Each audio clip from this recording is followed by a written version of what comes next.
the Bible. Is it hard to understand? When it comes to reading the Bible, the first thing that comes to mind is the fact that this is the Word of God. The seals have been broken, and the truth is here. And when we go throughout the scriptures, when we go throughout extra biblical records, we find that the language that God employed, that He used to create the heavens and the earth, was the Hebrew language. Christ said, I came for the lost sheep of the house of Israel. But yet no one, no religious leader, no religious church out there anywhere can now identify the 12 tribes of Israel. Can we? God is quite simple, but it seems as if man makes understanding Him hard. What are those mysteries? The truth of your book and the truth will make you free. The Hebrew and Bible Academy, you're invited.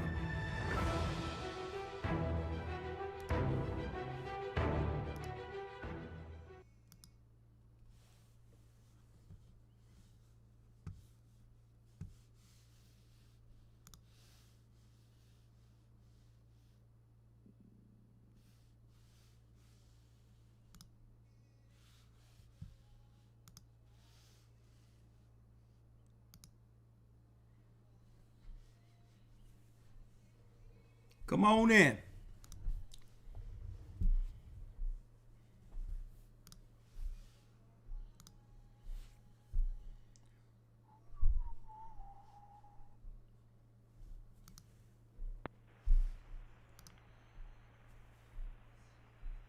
Come on in. Come on in.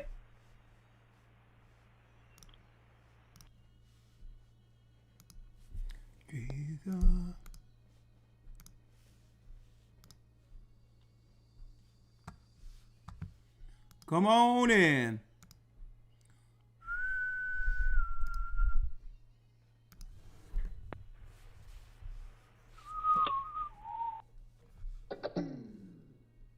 Come on in. Let's play the song. Blessings. Let's play the song. Let's play the song. Blessings, blessings. Blessings, blessings, blessings, blessings. All right, we are behind the time, so I'm going to jump right in. Blessings to my brothers and sisters throughout the four corners of the earth. I'm Elder Gocc of the Gathering of Christ Church here with our weekly podcast, broadcast, whatever you would like to call it. Shalom, shalom. Shalom, shalom. Hope you all are doing well. There shouldn't be an echo. This thing is fine. Okay, this should be better. Thank you. This should be better. All right. Everything is good?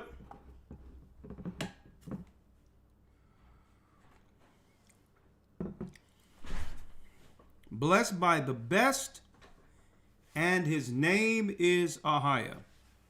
I am Elder Gocc of the Gathering of Christ Church here with our weekly broadcast. I hope you all are doing well out there. Blessings, blessings. Shalom. Elder Lawyer, he's coming in a moment. He's coming in a moment. All praises be to the Almighty. Columbia is waiting for you, Elder. Oh, yeah, I have to get to Columbia. No doubt about that.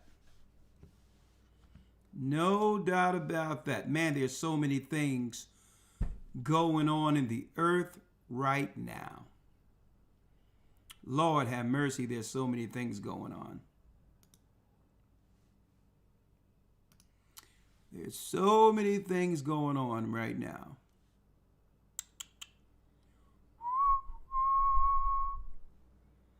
I feel Jacob rising. Can you see? I can see him rising. Let me see. I tried to play the song. Jacob crying. What's going on here? Applications. Desktop. Jacob crying. Let's try it one more again. Jacob crying. Let's see what happens here.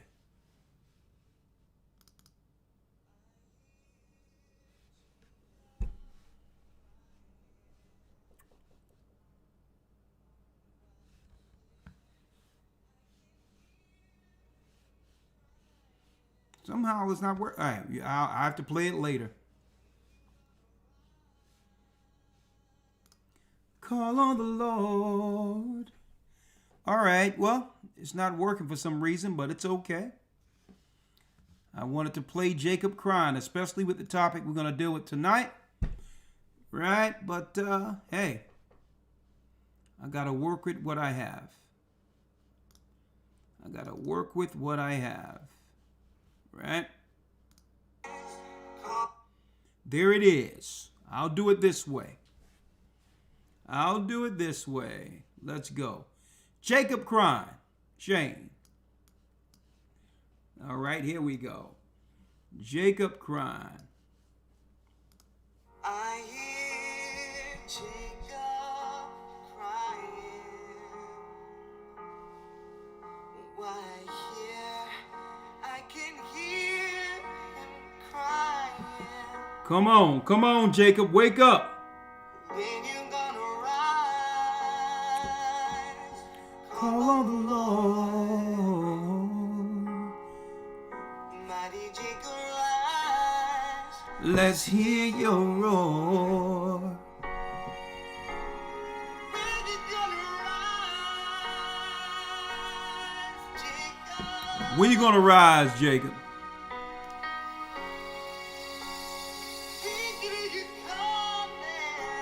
He can hear you calling.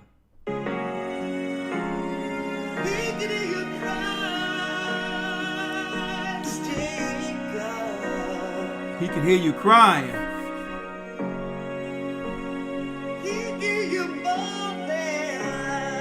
I feel Jacob rising. I feel Jacob rising. Can you see? I can see him rising. Jacob, dry your eyes And call on the Lord. Mighty Jacob rise to be restored. Come on. Come on. Trouble. Troubles are brewing, Jacob. We need to stop what we're doing. To stop what you're doing, Blessings, blessings. Hit the like button. Jacob. No, the promise is waiting. The promise is waiting. Oh, Jacob, you need to call on the Lord. Come on. So I can hear You're all.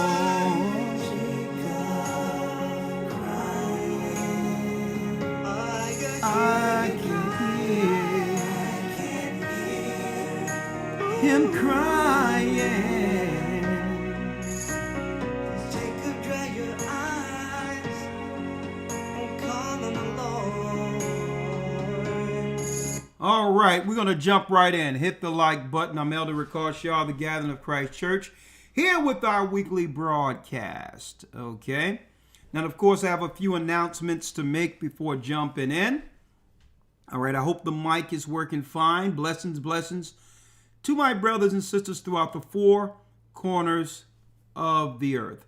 And yes, we're working on some new music. We'll be seeking to do some type of quasi-truth tour. A few shows this year throughout the United States as we go on our rounds dropping the fall of Babylon and what's going on in the earth in the midst of a concert for our brothers and sisters throughout the earth. So we're looking into that.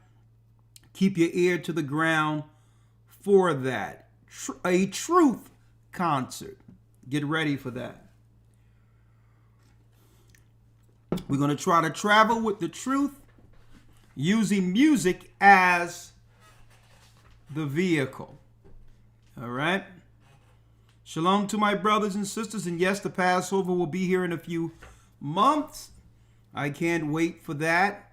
And yes, Orlando, Florida for that.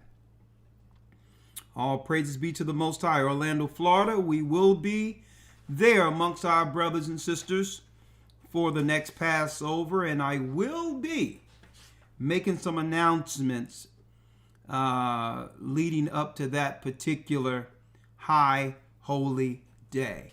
This coming March 14th, March 15th. We will be there. Now, there's so many things going on in the earth right now, and I don't think it's a coincidence for the last... First of all, let me say hello to Elder Lawyer. He's in the house. How you doing, Elder Lawyer? Shalom, sir. Shalom. How you doing? I'm blessed by the best, and his name is Ahia. Good to see you, young man. Yes, I have some sad news. Okay. It seemed as if, well, I knew eventually it would come to an end.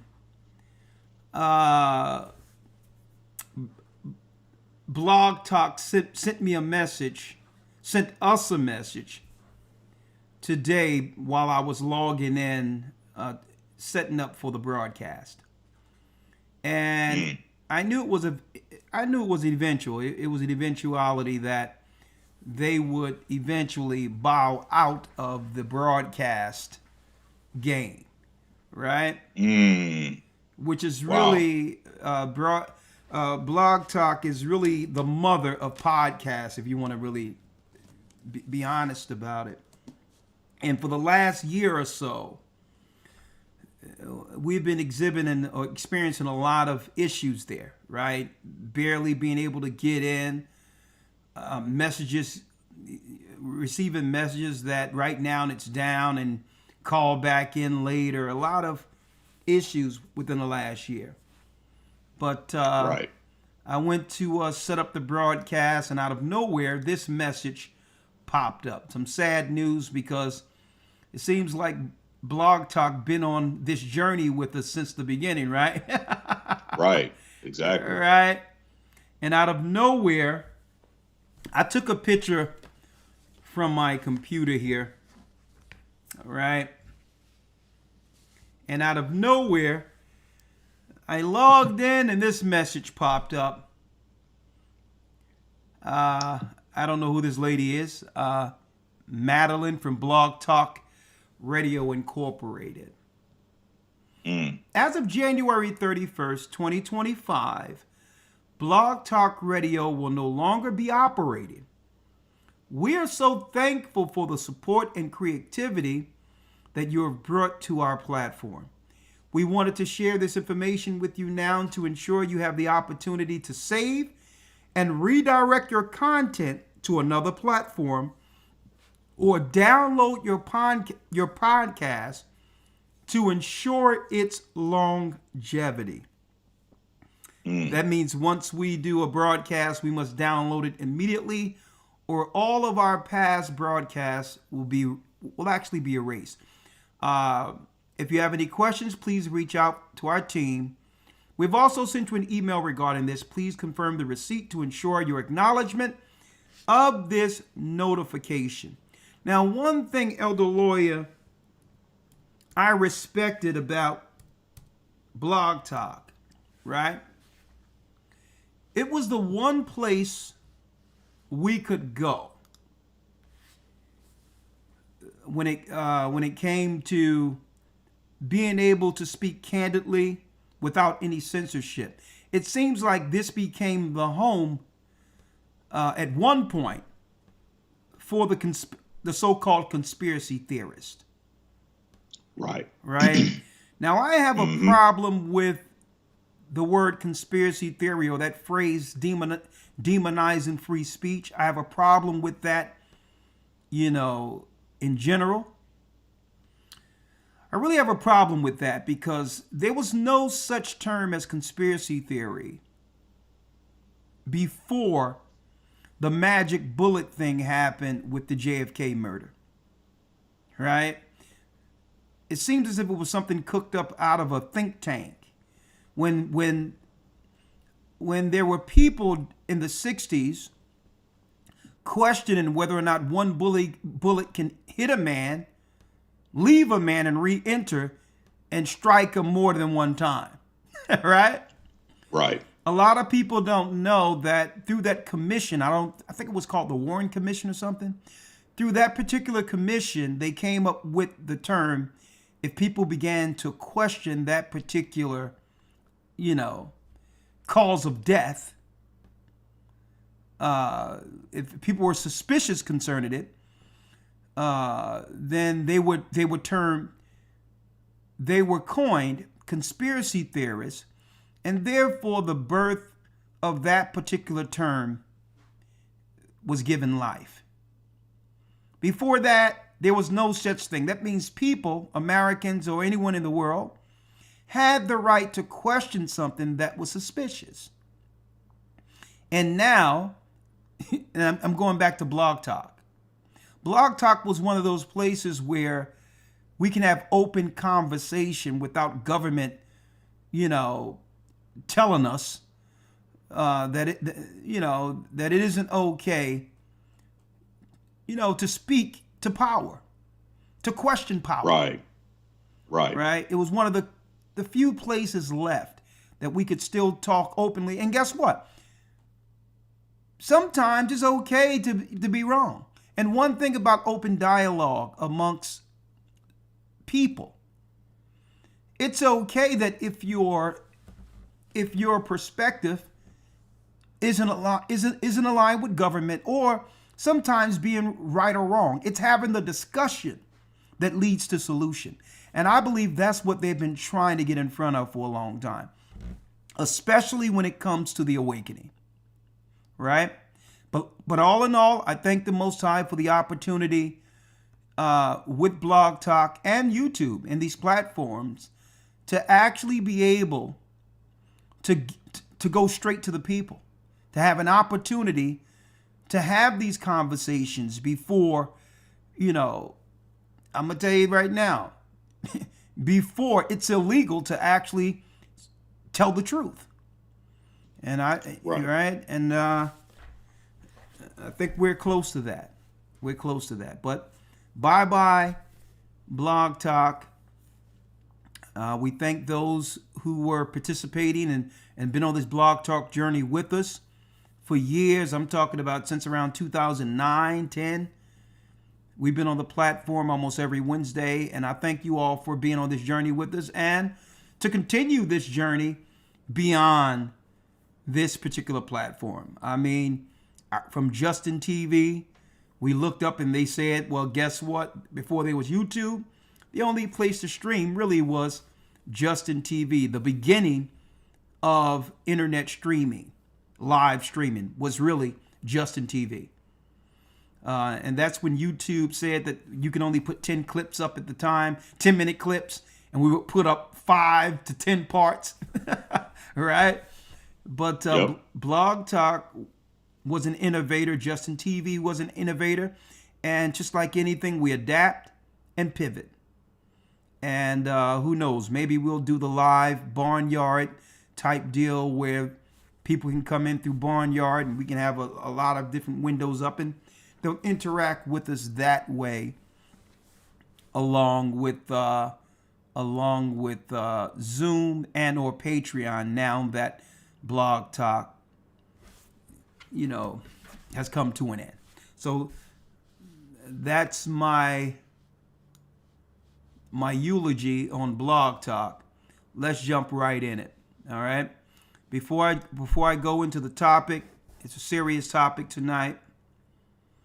I would like to also say that we are in a new enrollment period for the Hebrew and Bible Academy. I hope you all can enroll and be a part of this as we come closer to the end. More information is coming out, and there's more truth to be told. And one thing, speaking of not being censored, the Hebrew and Bible Academy is one of the places where we don't have to worry about it. I mean, we have to pay a pretty penny to have that platform, but all in all, you know, it allows us to speak truth and break down the Bible in a scholarly setting. And what's great about the Academy is that people can actually be a part of this from the comfort of their own homes, right? From the comfort of your own homes, you'll get news like none other, Elder Lawyer with the Hebrew, as well as the lessons. Very detailed lessons are sent out to your email address. You can link in serious information when it comes to those lessons. And yes, you can click in, be right there in your bed, right? Sit up in your bed with the pillow behind you if you would like, and still enjoy a great Bible experience. And that's what this particular academy, all the academies have done. And if it be the Most High's will continue to be a blessing to so many who have been a part of this. And yes, the academy is like none other. And we're gonna go into the judgment of the gods, some new lessons on that, right? We're going into the angels' origins, week 2, and a lot of new lessons we're going to actually jump into that you've never seen in our academy. So go to historytimes.org to enroll. historytimes.org. Okay. Now there's a lot of announcements I would like to make, but I need to jump right in with this. And I'm going to also say, make sure on Tuesday nights you support Elder REI. Great insight, great classes, different topics every Tuesday on GOCC Media. Make sure on Thursday night tomorrow, you be there around 7 o'clock for the Levi Experience with Deacon Hazak. And yes, Elder Amar does a great job every Friday with Coming Out of Babylon. So there's so many different areas you can reach. You can see the knowledge, and so many great brothers throughout the earth who are doing a great job. And make sure you support all the public mediums we have out there when it comes to the social media platforms while there's still opportunity. Because I got an inclination, Elder Lawyer, that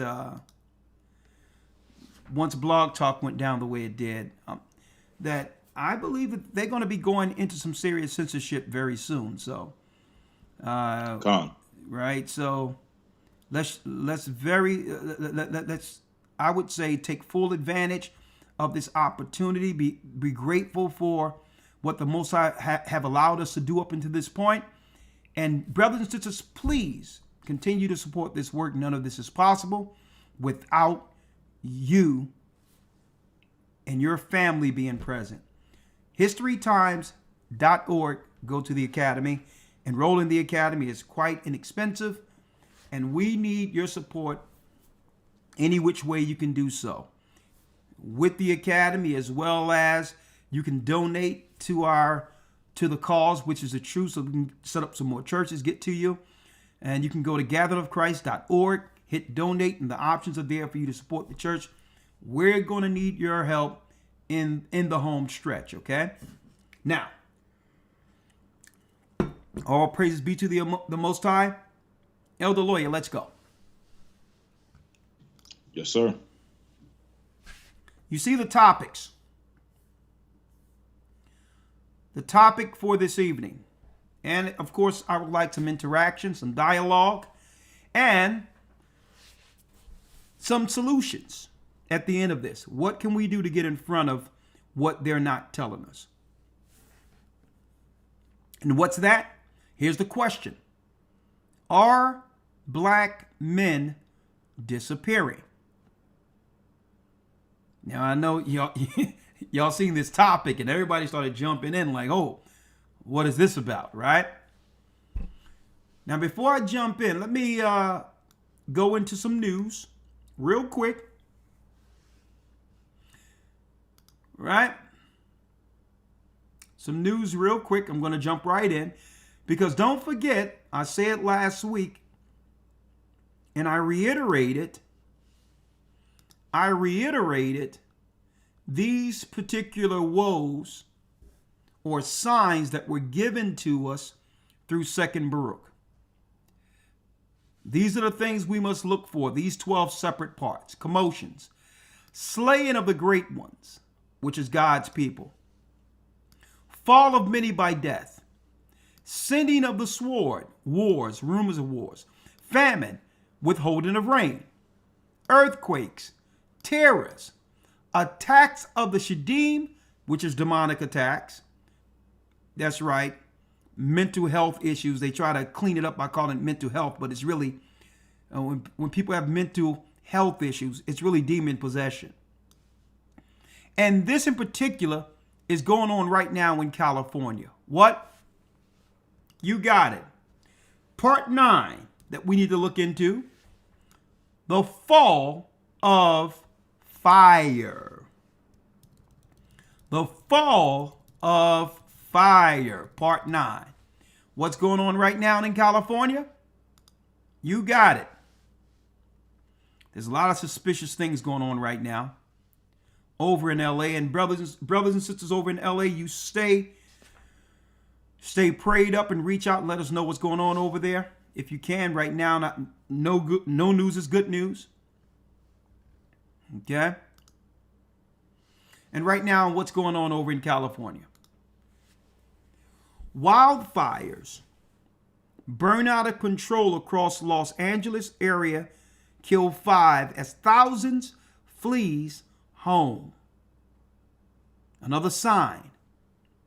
Fall of fire. Now, is this arson? Is there some sinister plans or sinister activity that's going on? Right? Hold your answers until we get through this particular lesson. This discussion more so tonight. Okay? Hold your answers. Let's jump right in, Elder Lawyer. Jumping right in. Are black men disappearing?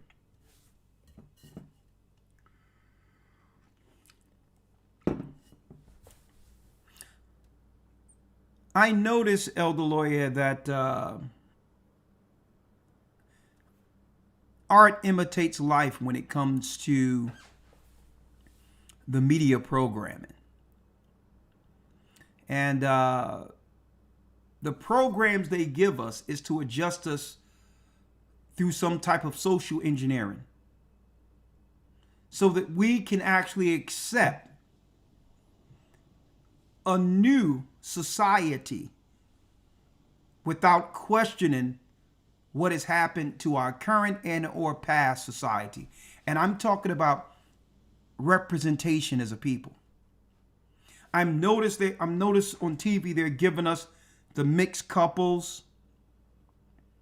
If they show a black woman that has anything that's going on, if she has something going on, education or whatever, she's either single or with a white man or another ethnicity. If they're showing a black man, he's usually with another man or with another ethnicity of woman. So what are they engineering us into accepting? A future without black family. Now, is that future or are we already here? Now, I understand there's a lot of families together. I'm talking about, but generally, I mean, what we're seeing on the internet and what we're seeing on these broadcasts, it seems as if we have convinced ourselves that it is the future. So to not accept the reality of what's really going on when it comes to the total dissolving of the black family. Now, I titled this, "Are Black Men Disappearing?" And it made me do some research while I was up here today.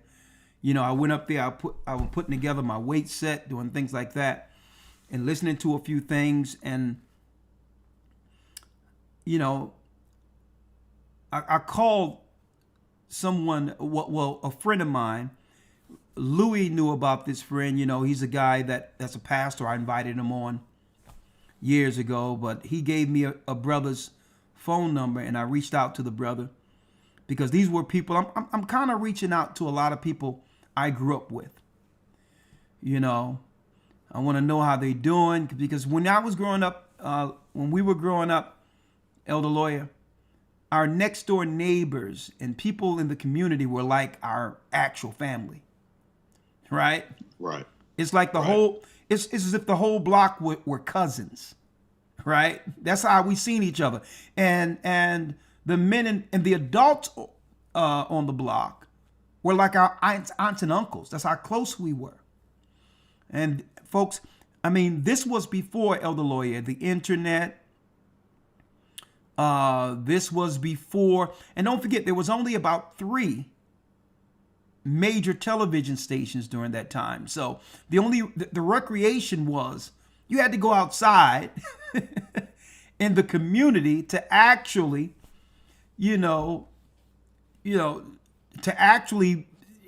be engaged. You had to be engaged in the world, or just sit in darkness with nothing to do, bored out of your minds, bored out of our minds. So at that time, community meant everything. So I reached out to someone, a brother of mine, a friend of mine. And I'm like, yeah, how's your dad doing? And I spoke to him a few years ago, and his dad was fine. He was like, "June, I'm sad to tell you, you should have reached out. I didn't even think to tell you that, one day he just dropped and no one knew. I think it was a heart attack or whatever the case might be." And I was like, man, are black men disappearing? And I didn't want to push or to, seem insensitive. And I didn't know what questions to ask. I was so shocked concerning the fact that he died. It was, this, everybody loved this man in the community. But anyway, I was curious, and I asked, well, let me ask you out of nowhere, did he get the shot?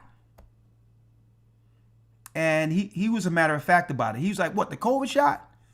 I'm like, yeah.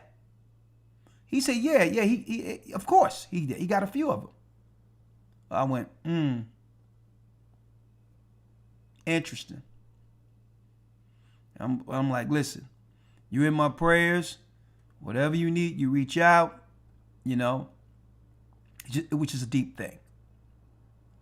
And it led me to, and I was thinking hard on this. I'm looking at what's going on in the media, adjusting us not to see black men all together. And it made me do some research, and it's deep because we're living through a prophecy right now. We're living through a serious prophecy. Black men disappearing, and that's in the scriptures too. I'm going to show you.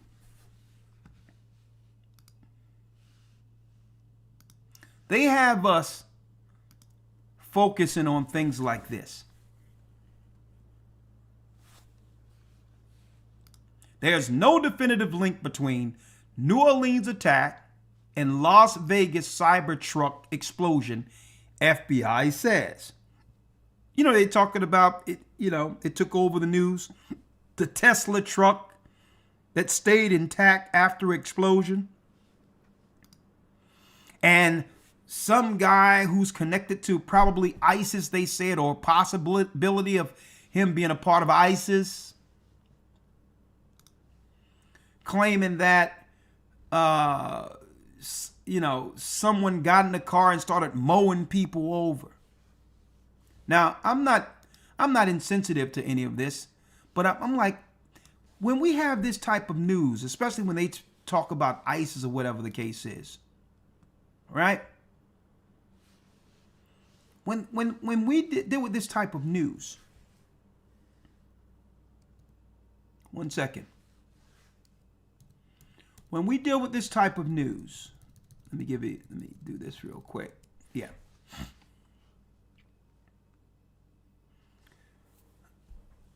I tend to begin to look into what are they redirecting the masses from actually realizing or understanding, right? Because the media, Elder Lawyer, they cherry pick news based on specific agendas that they're looking to progress. So, right.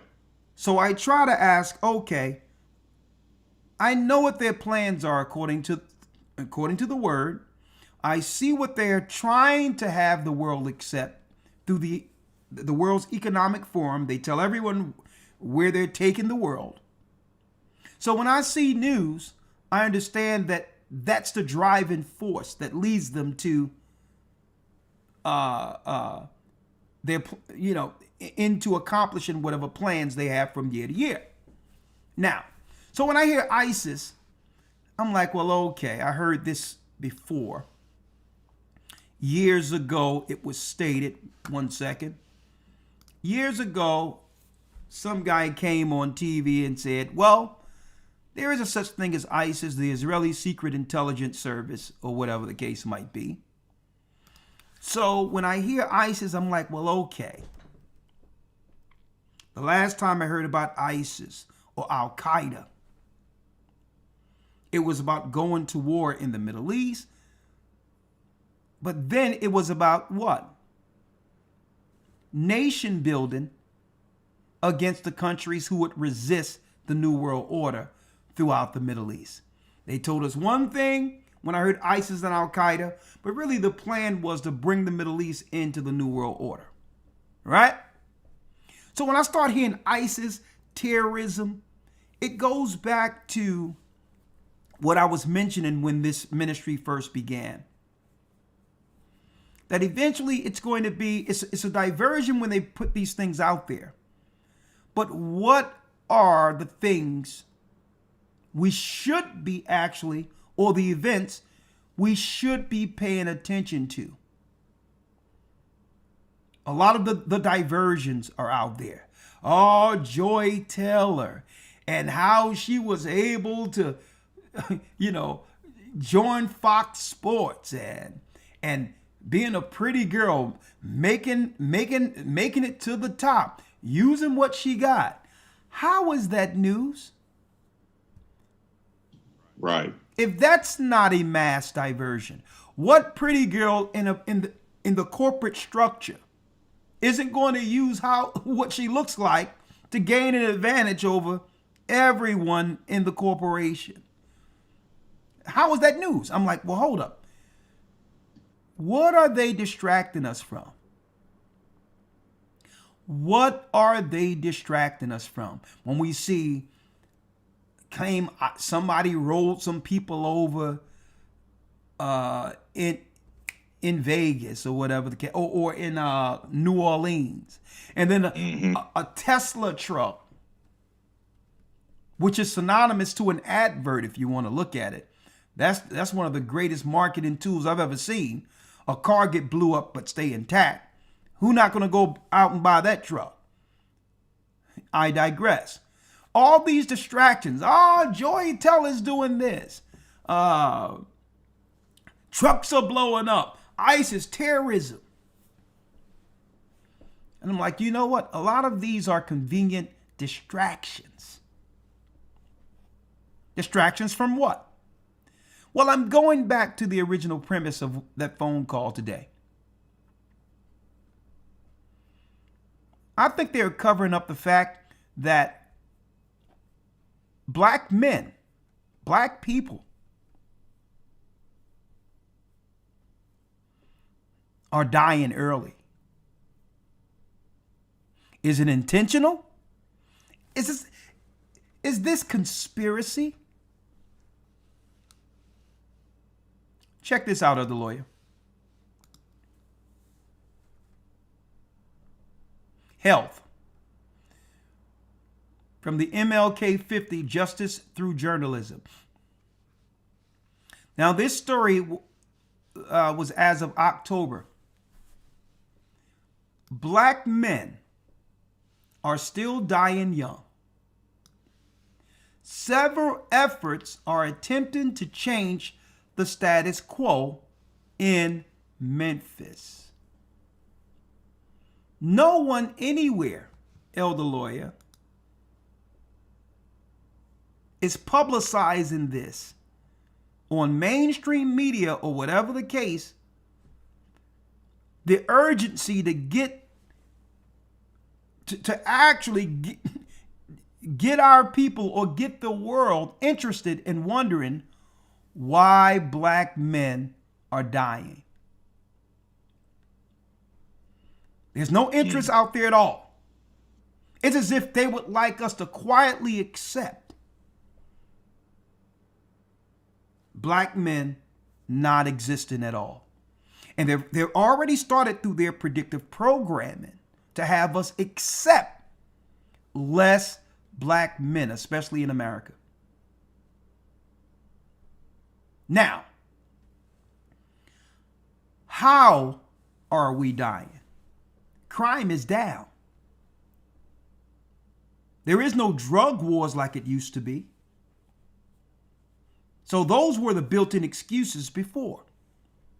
Black on black crime. And all these others, right? But crime is down. So I started looking into this. I really started looking into this. It took me a few hours to put this together. I'm like, they've already adjusted people through the media to accept a world, a society without black men. At the same time, they started promoting this trans woman thing, this anti-family type thing, anti-Christ type thing when it comes to the family. Now, excuse me. Rakta. Thank you. So, elder lawyer, if there's no black on black crime like it used to be, how are we dying at these fast rates? And why isn't the media saying anything? So I have to look into this because, you know, I have skin in the game. Okay? I have skin in the game right here. right? If people like me start disappearing, I need to figure it out. Because it won't be too long before, you know, I mean, I'm included in this bunch here. Right. So, I said, people are dying out of nowhere. Somebody told me, someone we knew who was healthy years ago before the pandemic, just dropped dead out of nowhere. Right? I'm like, so how are they going to execute this plan to continually just have our people, black men, disappear without any of us realizing the landscape changing altogether? How are they doing it? And how will they continue to progress it? Was my question. Right? So I started looking into this. Now there's some Bible scriptures on this. But before I go there, let me read this.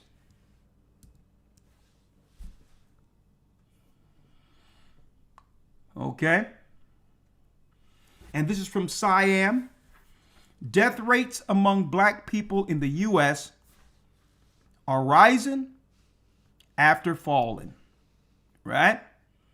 So it goes into the demographics how more black women are dying, right? Compared to white women. More black men are dying. We're all the way up there, right? Opposed to white men. On and on and on and on. So I looked into this. I'm like, well, okay. Right? But this one popped out, stood out. Elder. This one stood out to me. And this was a study from the Johns Hopkins study. And this was an article earlier last year. Johns Hopkins study points to medical errors as America's third leading cause of death. Medical errors as America's third leading cause of death. That means they go to the hospital, get a procedure. As of May 2024, it's the third leading cause of death. Medical issues. All right? Now, so I started doing some comparisons to say, well, okay. So there's a greater chance that we may die from a procedure going to a hospital. There's a greater chance we'll die through that than something happening to one of us with some, random terrorist act. The chance of someone actually dying, and they've already done the statistics on this, dying in a terroristic attack, is synonymous to someone standing next to a tree while it's raining and getting struck by lightning. So how is it that they would have us more so focused on terrorism and the fear that something might happen when this is happening? And I started looking at something else, Elder Lawyer. So they want us to focus on terrorism. Why? Because many people die through these heinous terrorist acts. Okay, we should be concerned about that. But shouldn't we put more of our I would say, shouldn't we set our sights more so on the place where the deaths are happening in greater numbers? Shouldn't that be our focus? Not to say that we're going to ignore terrorism, but if this is the third leading cause of death, that means you go to the hospital to get treatment and end up taking a dirt nap. Shouldn't we more so focus on those deaths? Because at least you can't control some random nut job doing something, but at least this is something we can get behind, put eyes on, and begin to understand what's going on there. Mm-hmm. Right? This is something we can actually do something about, right? But the question is, do they want to do something about it? So, you know how I start looking into things. I'm like, well, okay. And this is how I was able to bring this around full circle. Elder Lawyer. I remember years ago when Alex Jones was on YouTube. And there was a lot of so-called, that's when it was okay to be suspicious concerning, some of the, I would say, actions, the clandestine actions through the alphabet clubs, like the FBI, CIA. It was okay to question government. Even if they would label you conspiracy theorists, you can still talk about it nonetheless. And, man, I remember on one of those shows, one guy came on, I think he came on Alex Jones' show, and he says, we have to really look into, listen to me clearly, we have to look into foreign armies coming into America, sabotaging Americans. Now, the way he thought it was going to happen, listen to me, Elder, he thought it was going to happen a different type of way. He thought that the other countries would come in and begin to just blow things up, or NATO armies would get the martial law call to be able to march on America, to be able to arrest and do internment camp on American citizens. They were making it seem as if a standing army would come in and do it. That was the talk. I don't know if you ever heard that one before.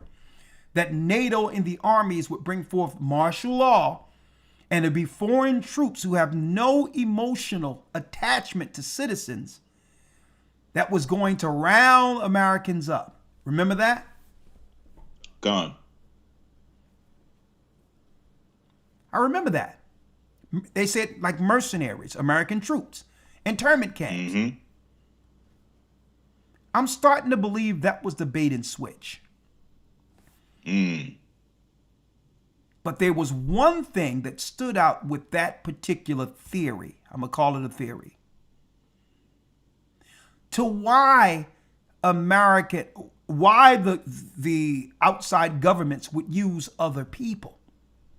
Now that part leads into what we're going to talk about tonight. They would have to hire other people from the outside of the country who doesn't have an emotional attachment to the people born here. So therefore, they wouldn't think twice about getting rid of people they have no vested interest in. Now that stood out. Now, why do I say it's a bait and switch? Common sense, Elder Lawyer, would tell you that if any army tried to come into America, knowing that Americans have the right to bear arms, guess what? You're talking about the greatest standing army together as citizens since the world was created. So common sense should have told us back then, there's no way some NATO troops is going to come in and engage the American citizens, knowing that every American, the majority of them, have a right to bear arms. And they would unite together as a standing army, a country as a standing army against any outside invaders. They wouldn't, they're in the business, Elder Lawyer, of divide and conquer. They're not in the business of doing things that would bring people together to fight against a common enemy. That's why I said that was a bait and switch. But the part that stood out to me was they're going to bring some people in who doesn't have an emotional attachment to the Americans.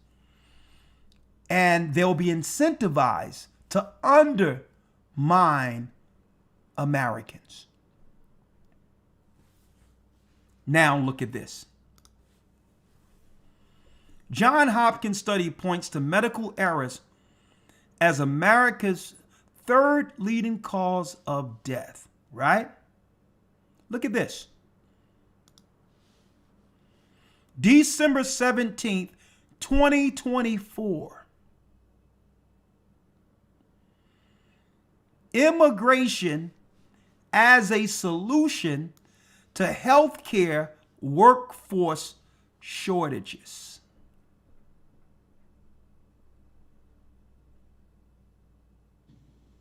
You see where I'm going at here? Yes, sir. If it can happen like this, do you need a standing army? Do you need a NATO troops to come in? So we have an uptick of Indians, Asians, and others who have went to school in these particular fields. Now, I'm not insinuating anything, but with the uptick with black men just disappearing, black women too, how should we deal with this change in dynamic where there's people who doesn't have an emotional attachment to us, responsible for whether or not we live or die in a trusty sector, which is the healthcare system? I'm not pointing fingers. I'm not saying this is what's going on, but this is a serious dynamic that most haven't examined. I may go into a hospital and think that this person, because they may look like me, have my interest at heart. I'm putting my life in their hands. But are they from here? Do they have an emotional vested interest on whether or not I live or die?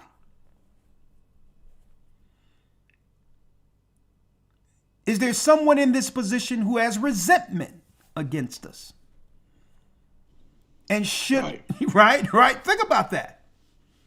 Do I want a racist, someone who has negative resentment against us in a position, a life where my life is on the line? And my family must, now my family, elder lawyer, isn't going to know the difference when they see the white jacket. They're going to think it's the same trusted system that we all grew to love, to trust, and to honor and respect. And on top of that, respect those who know more in the health field than we do. Now that I see people are dropping dead out of nowhere, now that I see there's an uptick on diagnosis, cancer diagnosis,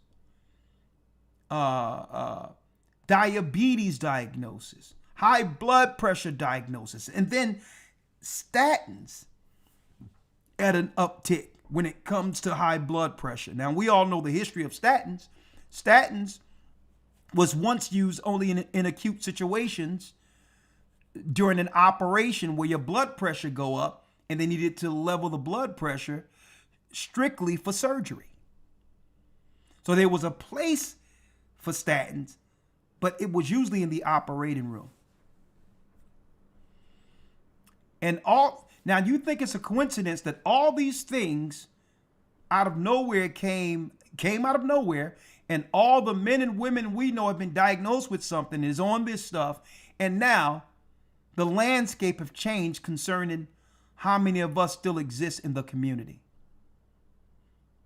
We tend to just deal with the regentrification side of it when it comes to real estate. Right? Are we not more important than the property that's getting taken?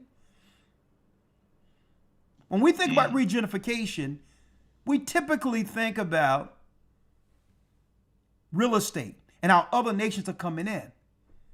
But we seldom place our sights on how many of us are disappearing, which is allowing them to actually regentrify where we live. Are we disappearing? And in lieu of everything that I've just dropped right now, what are we going to do to protect ourselves? What are we going to do to get in front of this? When I look up, when I go into North Philadelphia, the last time I went there, I seen Anthony Hyman, a guy I grew up dancing and singing with. He was standing right on the corner, right next to a Rite Aid. Right? He's like, and I'm like, yeah, I agree. I'm like, yeah, don't worry about it. I got you, Ant. There was an ATM machine near there, so I went to the place to go to an ATM machine. You know, I like to give people a few bucks if I have it or whatever the case is. And I seen nothing but East Indians in the pharmacy. Now, I grew up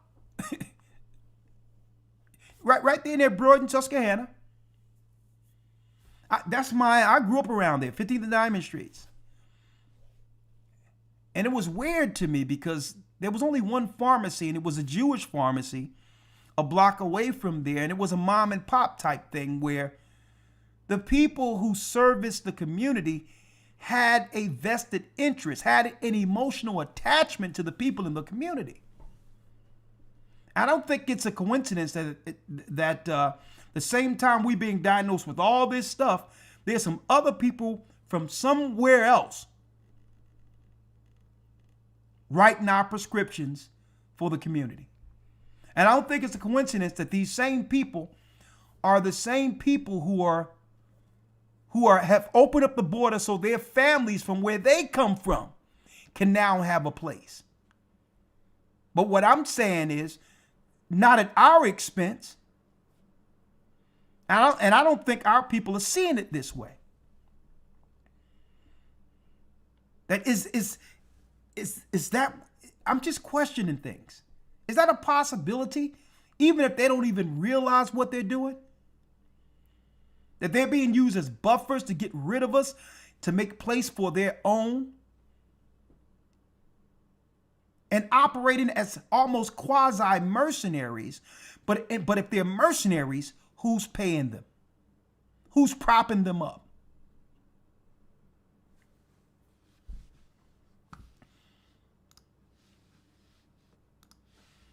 Immigration as a solution to healthcare workforce shortages. Now, Elder Lawyer, all the jobs our people are complaining we can't find.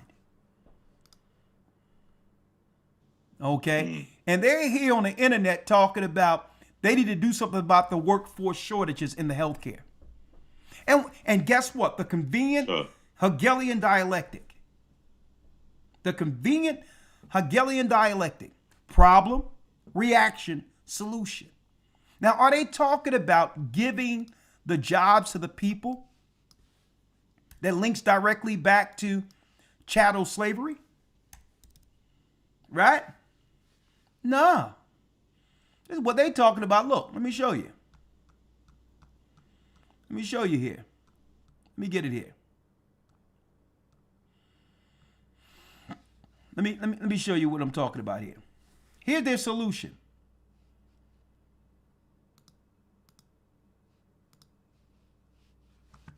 Hold on.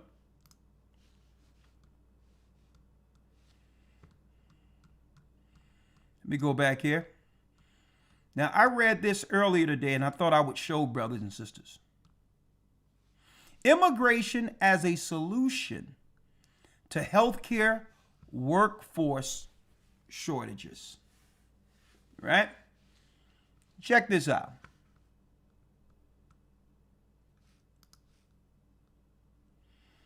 Executive summary. The United States healthcare system faces a profound workforce crisis that threatens the availability and quality of care nationwide. A combination of factors, including demographic shifts, burnout, training bottlenecks, low wages, support roles, and uneven workforce distribution. Now, of course, if you bring in people from other countries, especially poor countries, you don't have to worry about the hassle over low wages, do you? Right? And usually you get what you pay for. An uneven workforce distribution has exacerbated shortages across the care spectrum.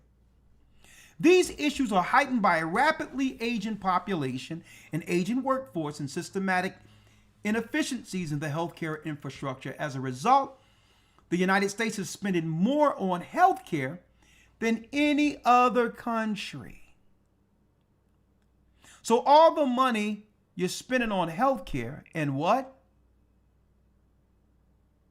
And what?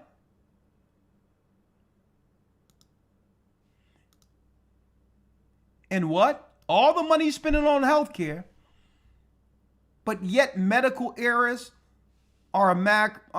is America's third leading cause of death? The math isn't mathing here. How is it America is spending more than any other country in healthcare, but yet it's the third leading cause of death when people go to the hospital? And I would like to know what those statistics are when it's our people. The third leading cause of death, according to Johns Hopkins in the United States, is when someone go to a hospital and some procedure may lead to them dying. Well, I wonder what that number would be if they were just measuring how many black people go into the hospital and die, opposed to any other ethnicity. I'm just putting that out there. Now, hit the like button. Y'all doing a great job. We're at 2,300. We're about 500 likes down. Please help us out there. So they're going to help us out with the shortages of help in the healthcare sector. So what do they need? Structural reforms are crucial for strengthening the domestic healthcare workforce. But these efforts would take years to yield results. In the meantime, immediate interventions are needed to address current shortages. So now, here's the solution now. Here's the solution. Y'all ready? Here's the solution. With immigration presenting a compelling, what? Solution. The Hegelian dialectic. With immigration presenting a compelling solution, immigrants already play a crucial role in the United States healthcare sector, accounting for, check this out, Elder, already, 18% of the workforce. So did you know that 20% of the people you see in the hospitals were from somewhere else? Wow. Huh? And guess what? That's if you believe these numbers. I believe in the inner cities, this can be upward to 40 to 50% in the inner city. Right.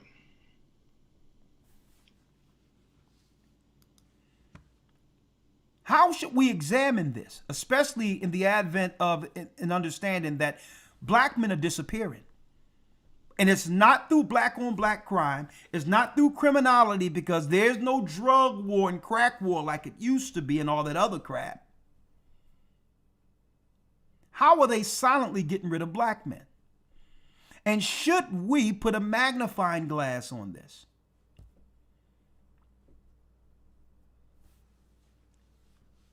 Including a significant share of physicians, nurses, home health aides. That means, hey, mama and dad, right?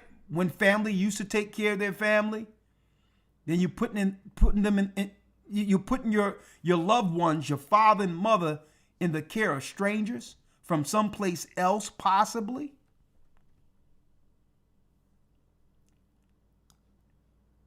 Restrictive United States immigration policies severely limit the entry and integration of foreign healthcare professionals, leaving critical gaps unaddressed.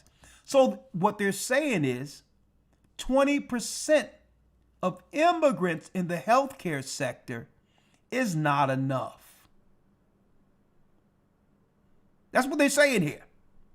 It's already 18%, but they're getting in the way of these immigrants taking more jobs in the healthcare trusted sector. Where what? Where, again,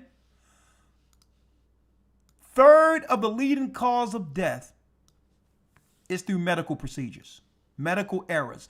That means, check this out. That means it's one thing if everything went right, folks, where the doctor did everything he could properly, and then what? Fate reared his head. But I'm talking about medical errors, mistakes. 1/3 of Americans' death is through mistakes? Or is it? Or are they truly mistakes? That's my question. Now, I'm about to pull out some scriptures in a minute, Elder Lawyer, but one thing I wanted to show. Fair use. And then when it comes to solutions, I'm gonna need people to listen. They're gonna do what they're gonna do, folks. The reality is right in front of us. So complaining about it, talking about what they're doing and all of that, that ain't gonna change the dynamics of things. Even when we go out and teach and we start dropping, you have to watch what's really going on out there and all that. Understand, we're not going to stop what's going on, what they're doing. The book of Daniel tells us that this is the end of desolations. The desolations is the total annihilation and destruction of the children of Israel, mainly getting rid of Judah first. So complaining about it isn't going to change anything. They're going to do what they're doing regardless. Now, the question is, are we going to volunteer for our own demise? That's really what it comes down to. Right? Now, there's one thing I wanted to show.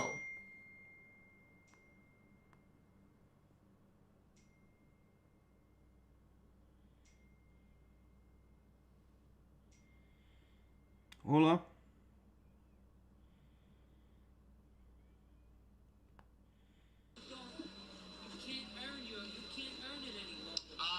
You said we can't earn it?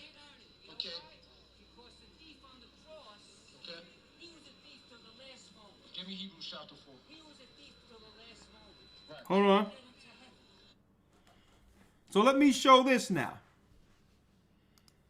Now, in lieu of everything I've just said, check this out.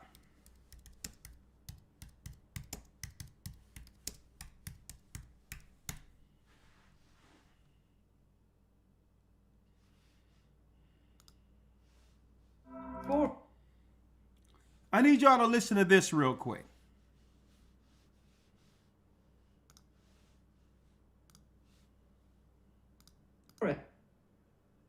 At TV, the world is thinking. The proportion of GDP that goes to healthcare, is that overallocated? Well, the U.S. spends 17%. Hold up. Let me see if I could put closed captions on this. There it is. Listen to this. It's speaking of how much money is going towards healthcare. Now, it doesn't make sense if America spends more money on healthcare that the third largest reason for death, or the third leading, the third reason for death in the United States would be medical errors. Right? Listen to this. Closed captions on. Listen to this. For at TV, the world is thinking.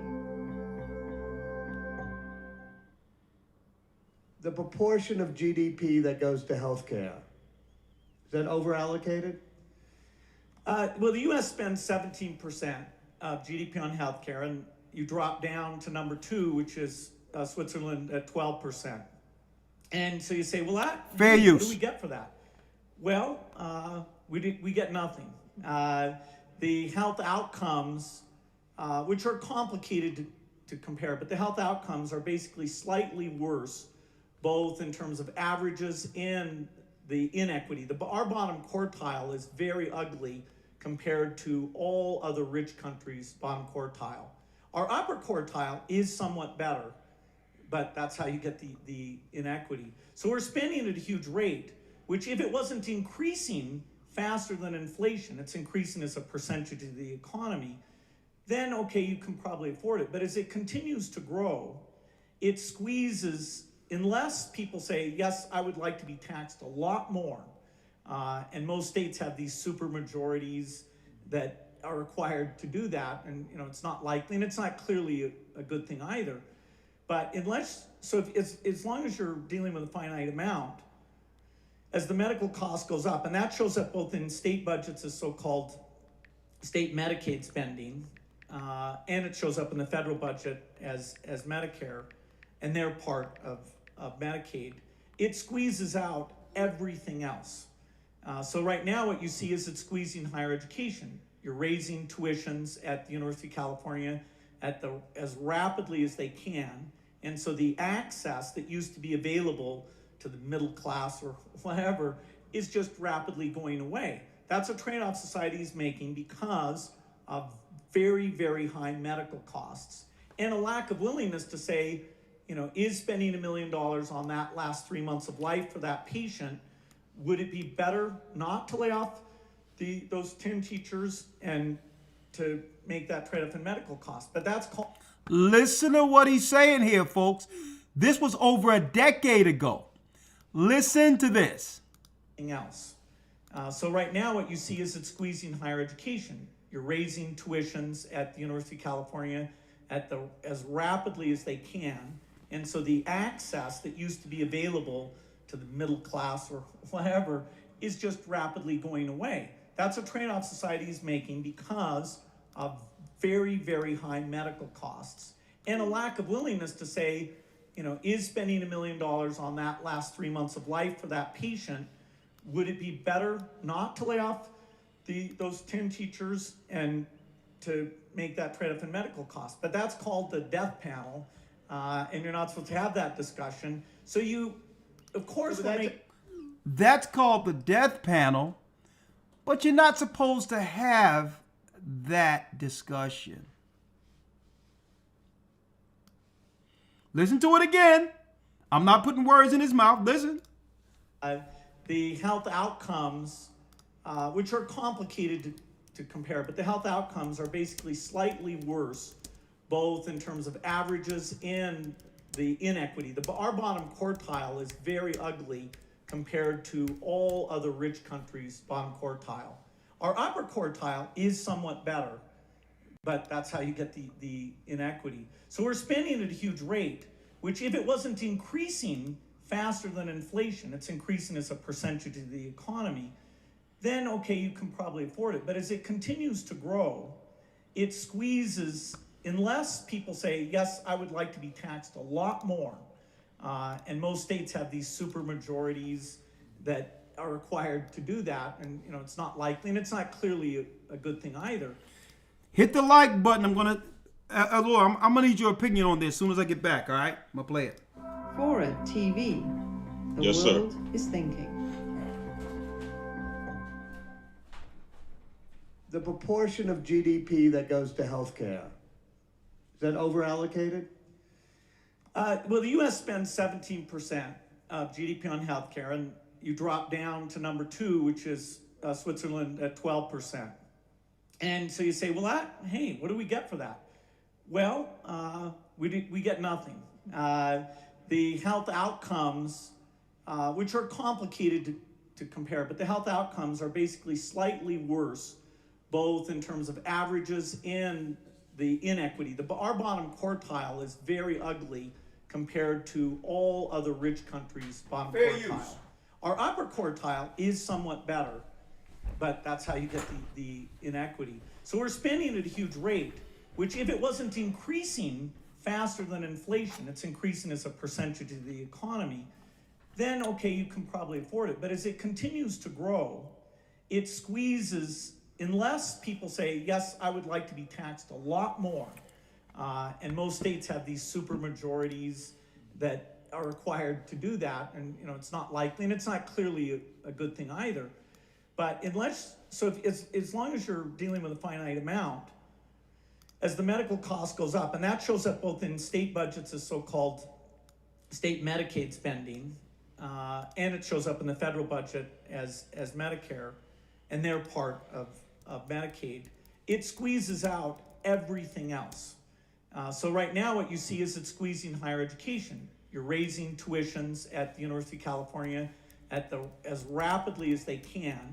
And so the access that used to be available to the middle class or whatever is just rapidly going away. That's a trade-off society is making because of very, very high medical costs and a lack of willingness to say, is spending $1 million on that last 3 months of life for that patient, would it be better not to lay off those 10 teachers and to make that trade-off in medical costs? But that's called the death panel, and you're not supposed to have that discussion. So of course, that's an interesting thing you just said, which is just the last 3 months in life for one person or something, because we haven't had a discussion of how to allocate that money. It means we lay off 3 teachers to do so.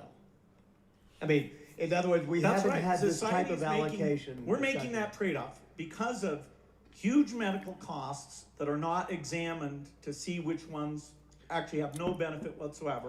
And because of pension generosity, we will be laying off over 100,000 teachers, which, I'm very much against that.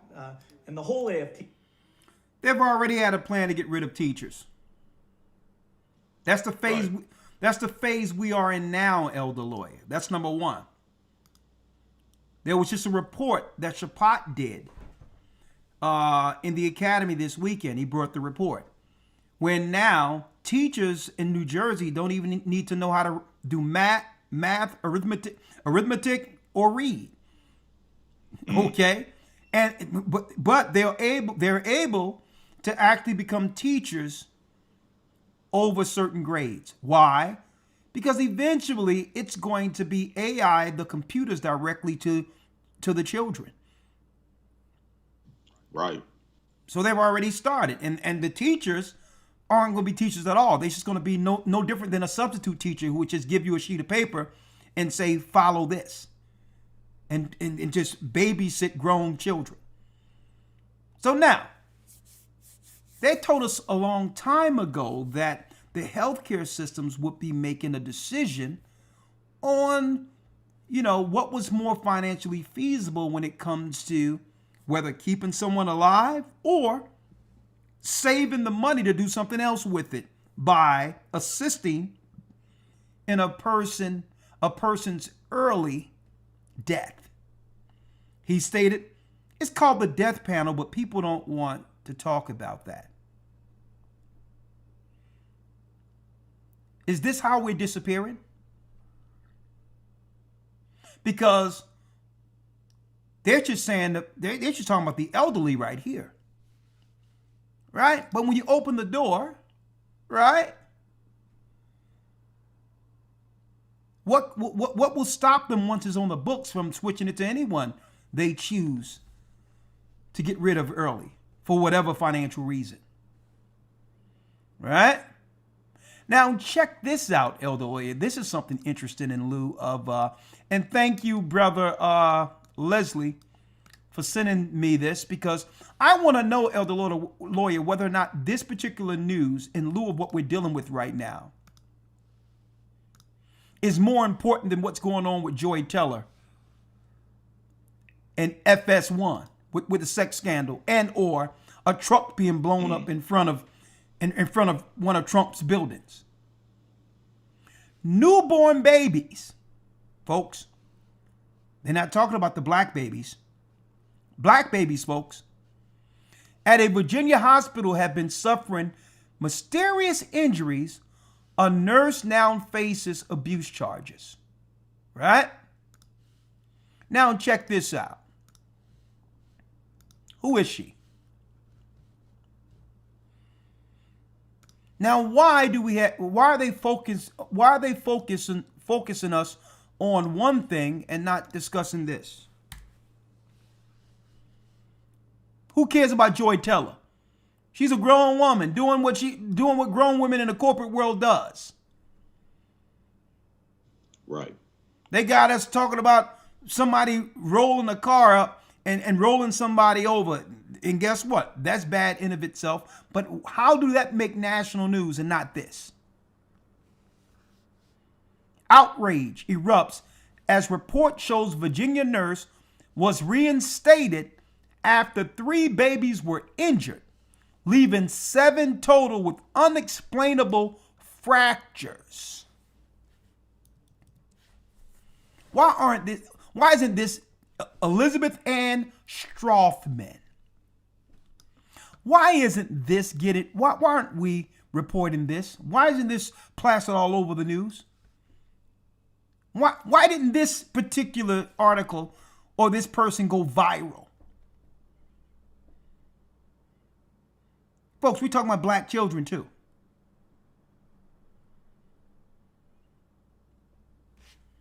Right? Suffered a fracture. This satanic monster right here.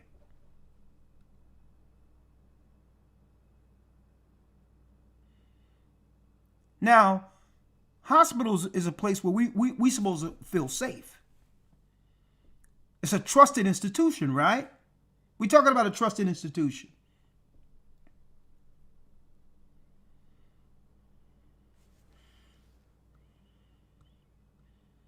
Right? One other thing, Elder Lawyer, before I go into these scriptures. Yes, sir.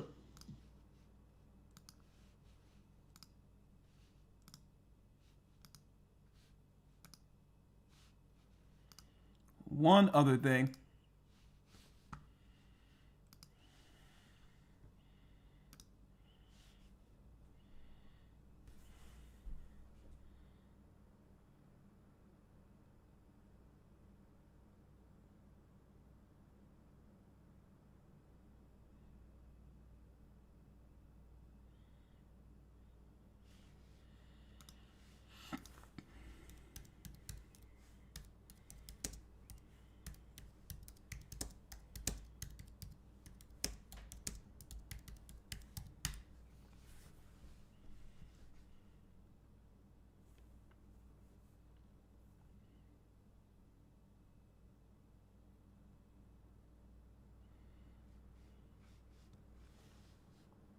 Now, there's one other article I have, but I'll bring it up later.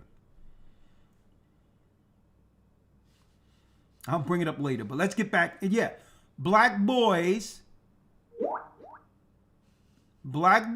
are receiving fractures by the hands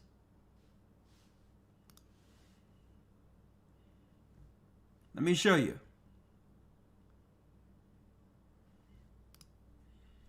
Right here. CNN. Straight satanic nut jobs like this. Intentional.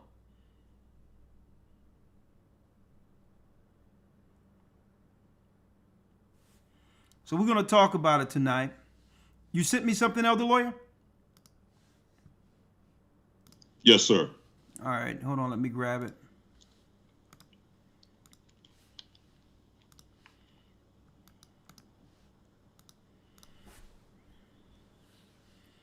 All right, what we have here, Elder Lawyer?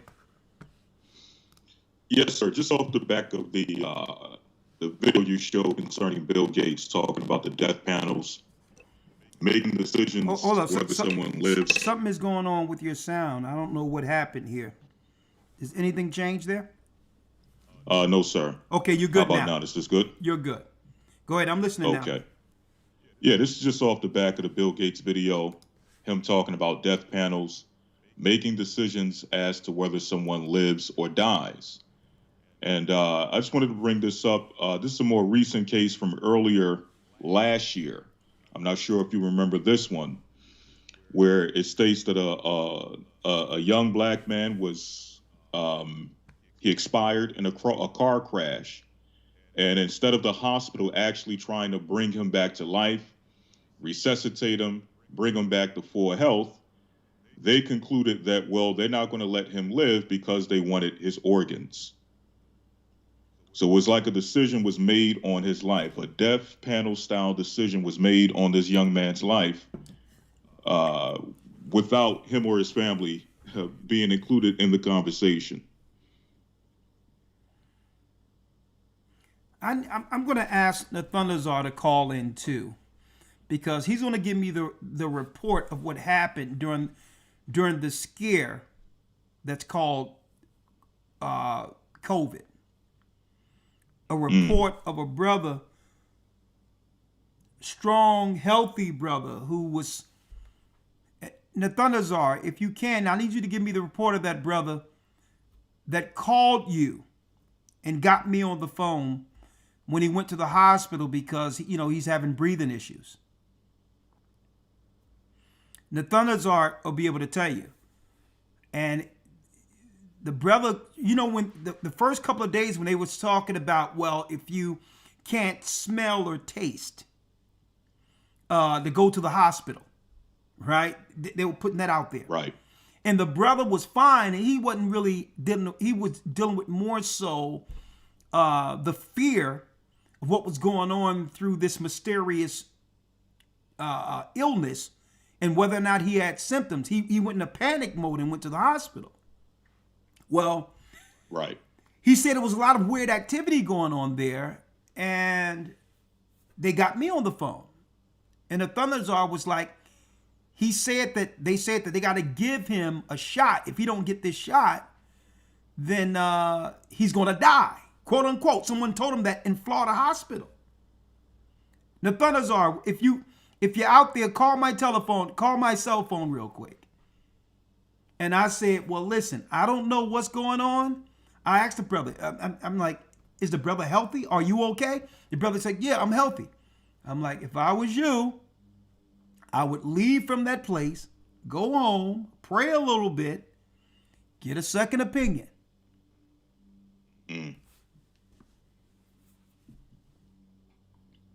What happens? I said straight up what he should do. 3 days later, he's on a ventilator. And strong brother, young brother. Next week, gone.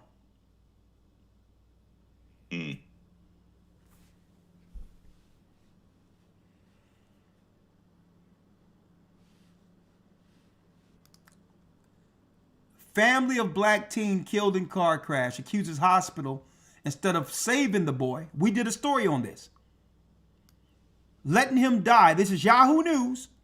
To harvest his organs. Folks, if you can accomplish getting rid of a people right up under everyone's noses without any pushback, what need you of a standing army or NATO troops to come in and do it? It's unnecessary. What we need to look into is who's providing these services to us. Who's providing services to us in these trusted positions?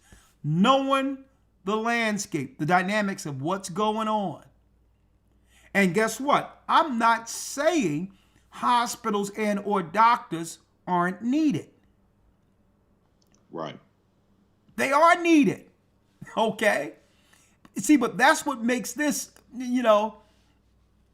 more concerning than anything, because it's an area that we can seldom escape from.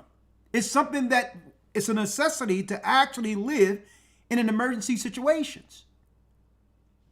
Right. But think about it.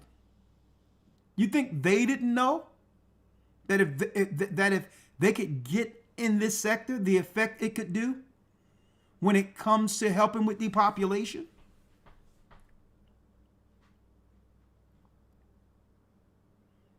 So when I'm looking at this, are black men disappearing? What are we to do knowing that what? Again, hit the like button. Y'all just came in. Y'all doing a great job. I'm about 400-500 down. Y'all doing a great job. What are we to do knowing that what? For those who just missed it, a refresher. What are we to do when, as of December 17th, this article came out? Niskanen Center, immigration is a solution to healthcare workforce shortages. What are we to do when they're saying the only way to help the healthcare systems in America going forward is to bring in foreign people who has no emotional attachment to us? I need y'all to think about that. So when certain things are suggested that might not be in our interest, do you think any of these new people who are here in America, happy to have a job, you think they're going to push back? If their bosses suggest they do this, that, or the other, especially when it comes to our people? Right? And again, for those who missed it,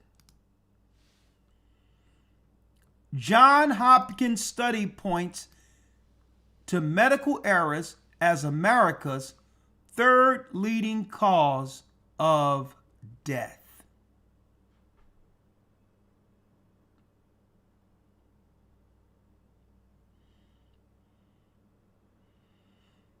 Folks, Elder Lawyer, let's get Isaiah 3 real quick. Yes, sir. And I'm going to tell you, I'm just hearing about people just falling out for no reason at all right now. And I'm like, well, hold up. The news is having us believe that we should be concerned about who the grown Joy Teller is sleeping with, on a sports talk show. Right. They're making us believe that that's something that should interest us. That's something we should feel a certain type of way about. And listen, I worked in the corporate world.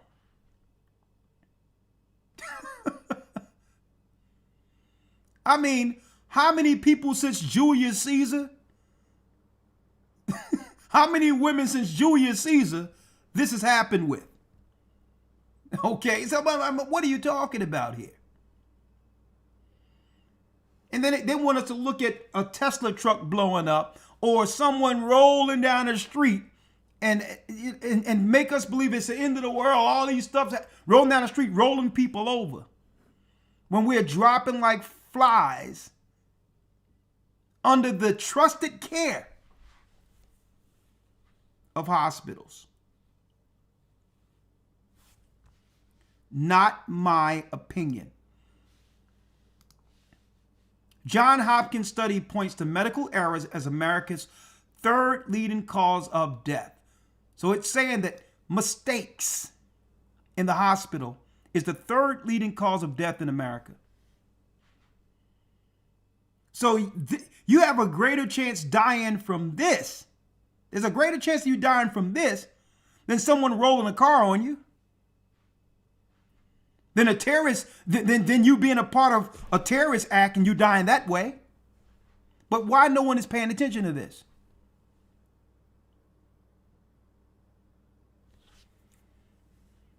I submit that when Alex Jones and them was talking about this years ago, about some foreign people coming in and will be a NATO troops that's going to round Americans up, and because they have no emotional attachment to Americans, I submit that the army is already here.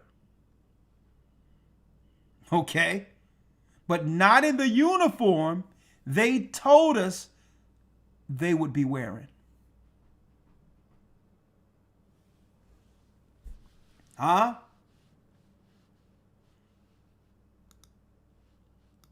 When you have people, let me go back here. When you have people like this, the army is already here. Folks, don't forget. Don't forget how Pharaoh operated and Pharaoh's initiatives in Egypt and how it went down. They wanted to get in front of our people multiplying. The agreement was to say, listen, let's break the midwives off with something if they can kill the male child, the male child at birth, and let the girls live.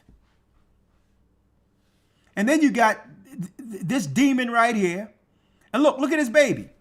She's breaking the baby's bones, black children. But yet they want us to talk about a Tesla car that blew up. While black men are disappearing, falling out, dying, and guess what?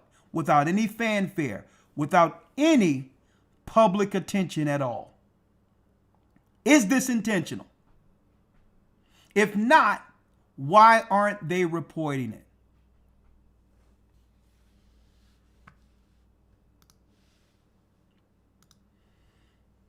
Elder Lawyer. Yes, sir. Let's go to Isaiah 3 real quick. I'm going to open up the lines after this. Gone.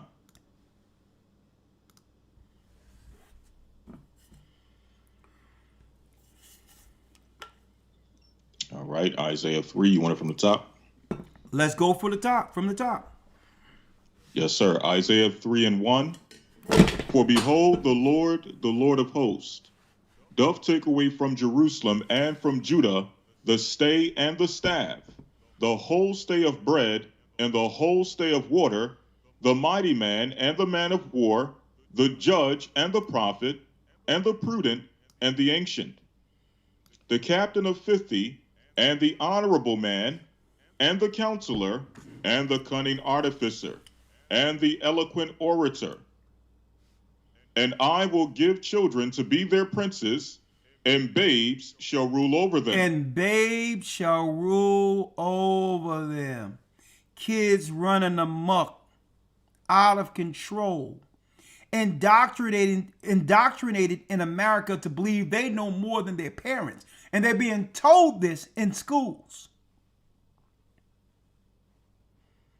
They're being indoctrinated to believe that they're better and or no more than their parents. Babes are running roughshod, just as the Most High said it would be. Read. 5. And the people shall be oppressed, everyone by another, and everyone by his neighbor. The child shall behave himself proudly against the ancient, and the base against the honorable. You would have a society where people would believe what? The child will behave himself proudly against the ancient. They'll believe that there's no difference between a young buck and an elder. And they'll operate as such. And the base against the honorable. You have people who aren't about nothing who will be telling people who've achieved something, you're no different than me. No lines between what's wrong and what's right. No lines at all. Total blurred lines where everyone will believe that all things are subjective and we all have an opinion without a pecking order. Totally out of order, God said we would be. Read. When a man shall take hold of his brother of the house of his father, saying, Thou his clothing, be thou our ruler, and let this ruin be under thy hand. And that day shall he swear, saying, I will not be an healer, for in my house is neither bread nor clothing. Make me not a ruler of the people. Make me not a ruler of the people. So you're going to have a man going to another man and say, listen, let me be up under your house. Things are so bad out here. Mm-hmm. You notice they cutting off all the opportunity for us, at the same time promoting that what? The scarcity in all of these fields be manned by outsiders. At the same time, telling our people here in America, there's nothing for us financially.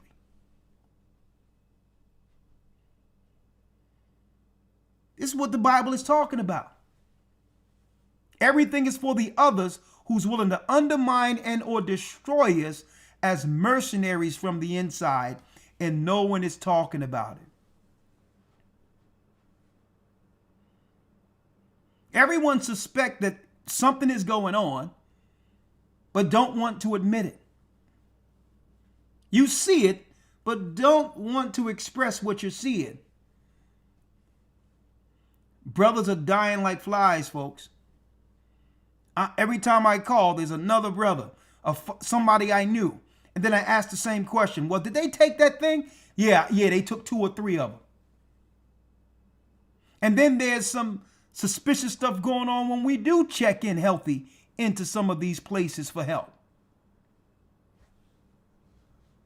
8, read 8. Yes, sir, verse 8. For Jerusalem is ruined, and Judah is fallen, because their tongue and their doings are against the Lord. They won't come back. Read. To provoke the eyes of his glory. Read.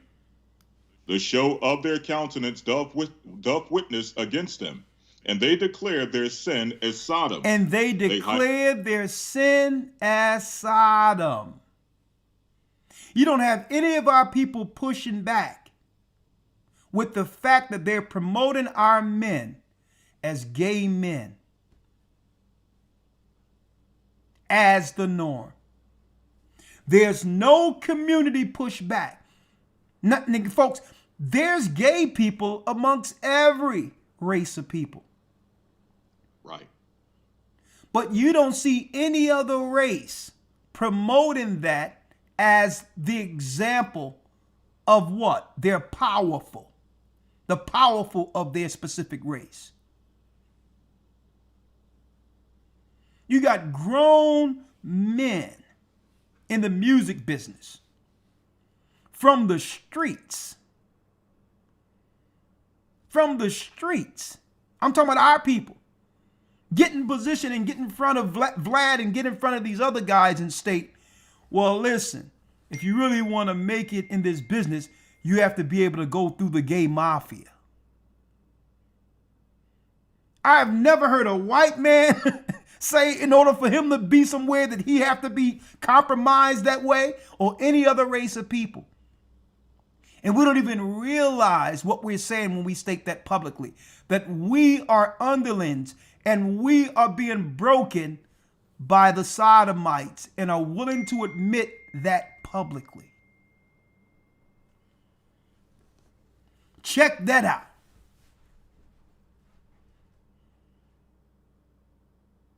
And guess what? I see some of the value in the history when Tariq made that video, buck breaking and all these other things. Tariq Nasheed, when he made that. But then I had to step back and examine that again.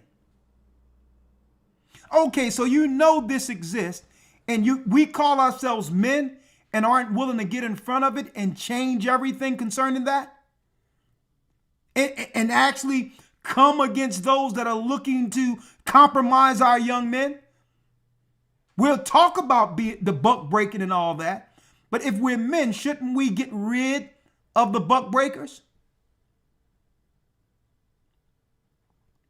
So the other nations is looking at that as, okay, these men are weak.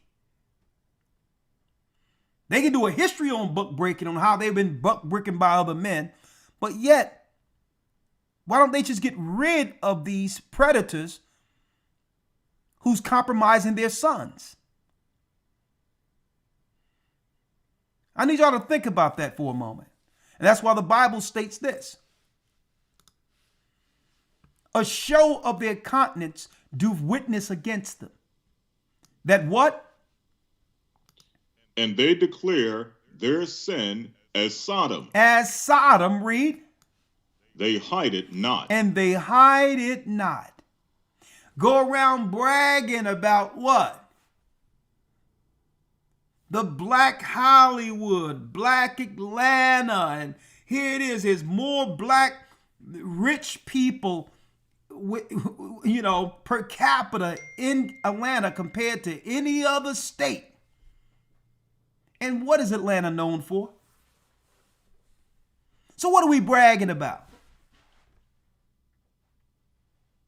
So obviously, if we begin to promote Sodom and Gomorrah, the capital of Sodom and Gomorrah for our people, the Bible states that the wages of sin is death. Eventually, you're going to start disappearing. See? Now, I'm not blaming the hospitals for doing what they said they're going to do, especially when it comes to our people. But we have to also look at the judgment side of this too. Because if we were aware, following the Most High's law, on code with one another, guess what? They wouldn't be able to do anything they're doing. They wouldn't be able to replace us. They wouldn't be able to bring other people in to replace us. We would be in front of it all like we were in the 60s. Now the enemy have already taken root in every high position in proximity of our people. And it's strategic, and it's everything the Bible said would happen. Woe, come on. Woe unto their soul. Come on. For they have rewarded evil unto themselves. Say ye to the righteous, that it shall be well with him, for they shall eat the fruit of their doing. It says, the Bible says, say ye to the righteous that it shall be well with him. If we do right by God, there's nothing we can stop. There's nothing we can do nothing we can do to stop this downward spiral. It's too late to fix. Folks, there is no more black community. How hard it is for me to say that. It's gone. All the people that we look to and respected, who could hold things together, who would stand before us, are gone. Even the people we grew up with, our aunts and uncles and all that, I'm hearing right now, and as I call around, out of nowhere, gone. Say you to the righteous that it shall be well with him, for they shall eat the fruit of their doings.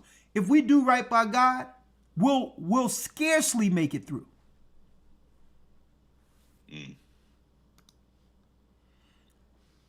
11.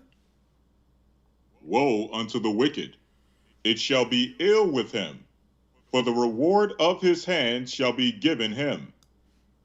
As for my people, children are their oppressors, and women rule over them. As for my people, children are their oppressors, and women rule over them. And you know why? Because we have a society that tells us, only with our people, that that's okay. Okay? And guess what? The people in society, everyone know this to be true. It's what they're not saying. Okay? It's not what they're not saying this aloud, but they know this is how it is. As my people, children are their oppressors, and women rule over them. Okay? Women in our society know how much power they're given to oppress and to emasculate their man. It's second nature. Okay, and it's become so common that it happens without anybody thinking that it's offensive. It's so common. As for my people, children are their oppressors, and women rule over them, which is women disrespect them. Don't even think twice, because it's become the norm. It become normal to disrespect your man.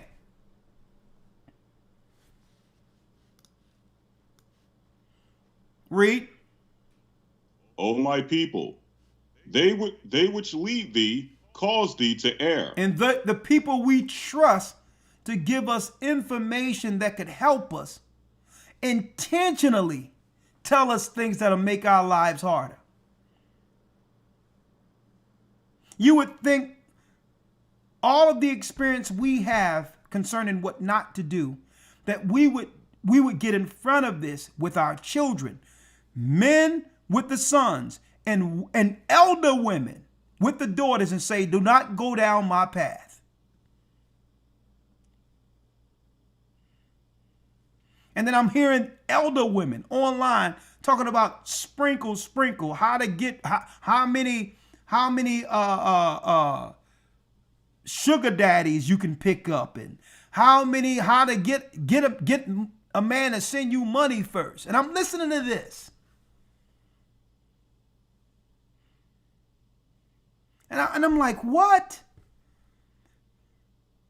The people who we trust that have the experience, the aged experience, you can't even trust the elder men and women to steer the next generation away from their mistakes.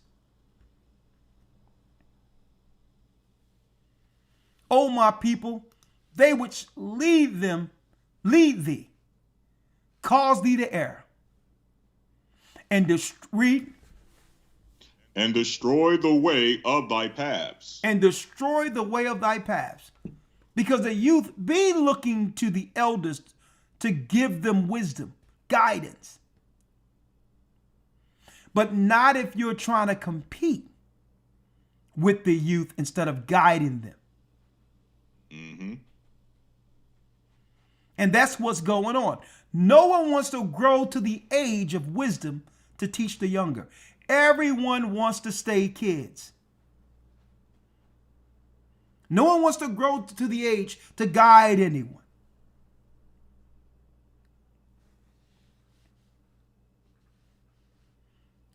(13) The Lord standeth up to plead, and standeth to judge the people. The Lord will enter into judgment with the ancients of his people, and the princes thereof. For ye have eaten up the vineyard. The spoil of the poor is in your houses.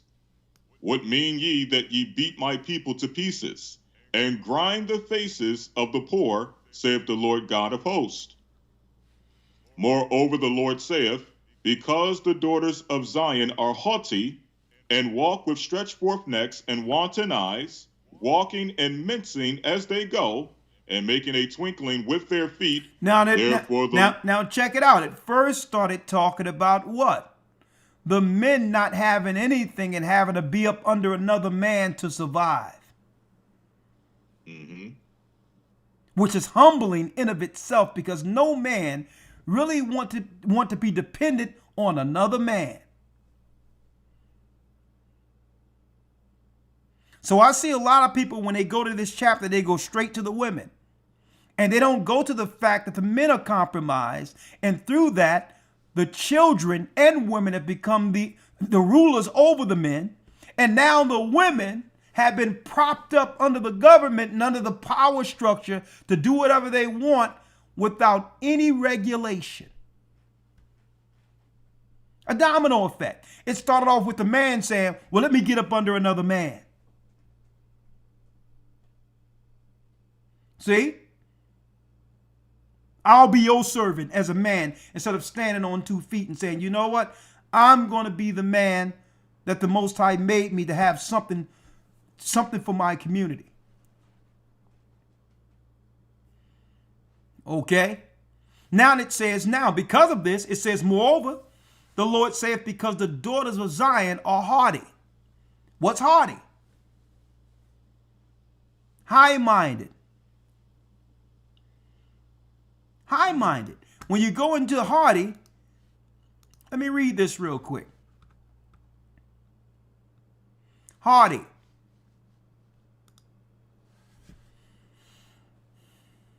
Lofty. Exalt. High. Lifted up. Proud.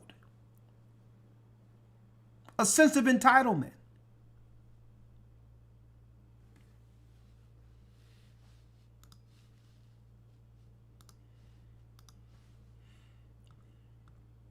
Sense of entitlement.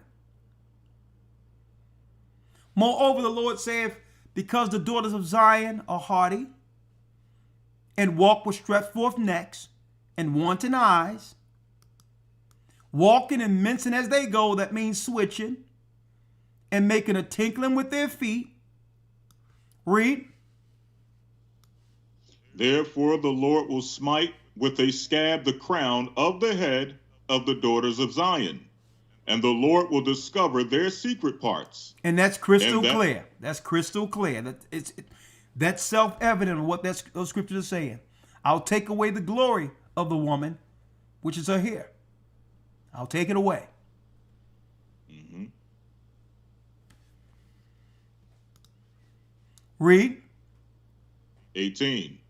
And that day the Lord will make or take away the bravery of their tinkling ornaments about their feet, and their cauls, and their round tires like the moon. And it's talking about those big earrings.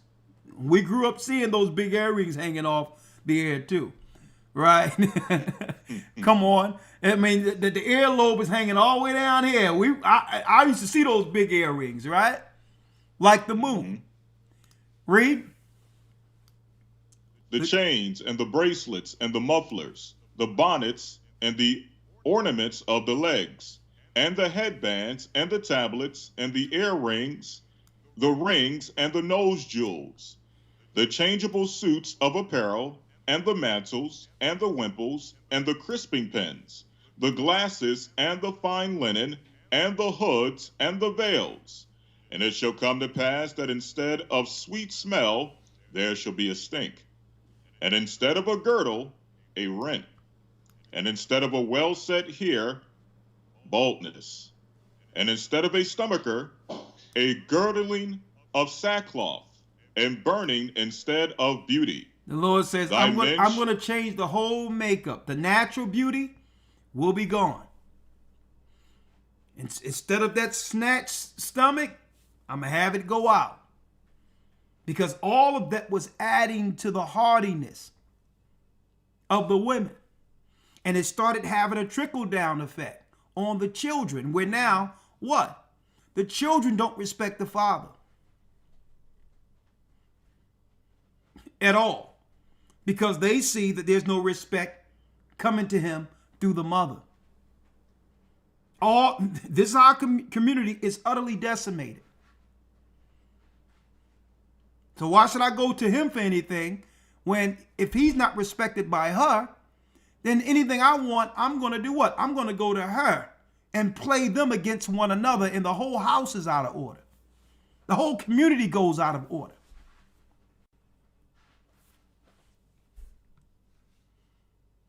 Read the 25th verse, and here's the point I wanted to make. Read. Yes, sir. 25. Thy men shall fall by the sword. Thy men shall fall by the sword. You're going to look up and the men are dying. Read. And thy mighty men in the war. In the war. And everyone thinks war is just a physical war, folks. That's just the end result of the final war when it becomes physical.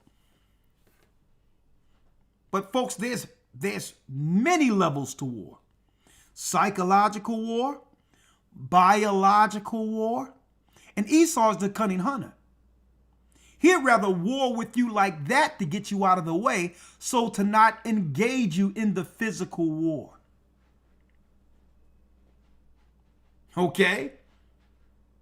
We've been in a war since the fall of Jerusalem. It's called the desolation of abomination. And we will be in that war until desolations end. So Esau don't care whether or not it's through a gun, a sword, or convince you to off yourself. You're in a war.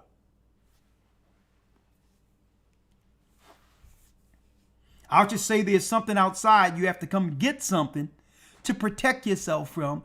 And then you're scared up. Here it is. It's all in your mind that something is going on. And you run to somebody and get poisoned. Next thing you know, boom. you cease to exist. Esau would rather to take you out in war like that than having to engage you. He'd rather go get some mercenaries from somewhere else and put a white jacket on them instead of putting a gun in someone's hands, because you ain't going to trust the person with the gun in their hands. See how it works? It's a war. And this is where we are. Thy men shall fall by the sword, and what? And thy mighty men in the war. So that means what? Mm-hmm. Then at this point, there's a dearth for men. You're going to look up, no men anywhere. You're not going to realize that they've been dying right up under our noses quietly, because why? The news refused to report it. They don't want to pay it. They don't want to put attention on what's really going on and what people are truly getting targeted. It's going flawlessly as they plan. God's people dying right up under the noses of everyone without anyone even realizing that it was all a part of a plan.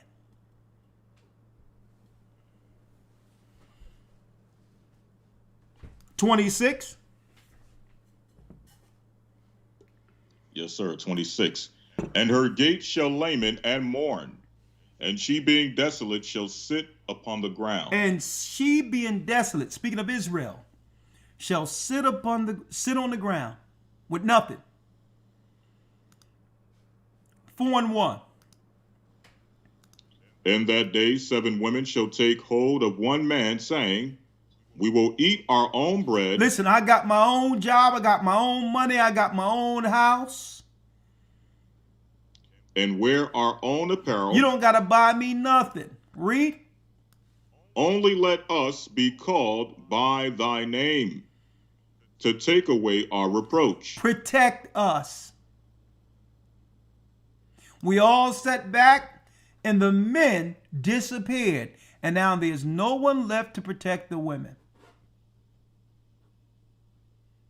Now listen, let me go get up under some man somewhere, because I didn't know that they were playing all of us, that we were all getting played. And at the end of it, it was about destroying the full family of Israel.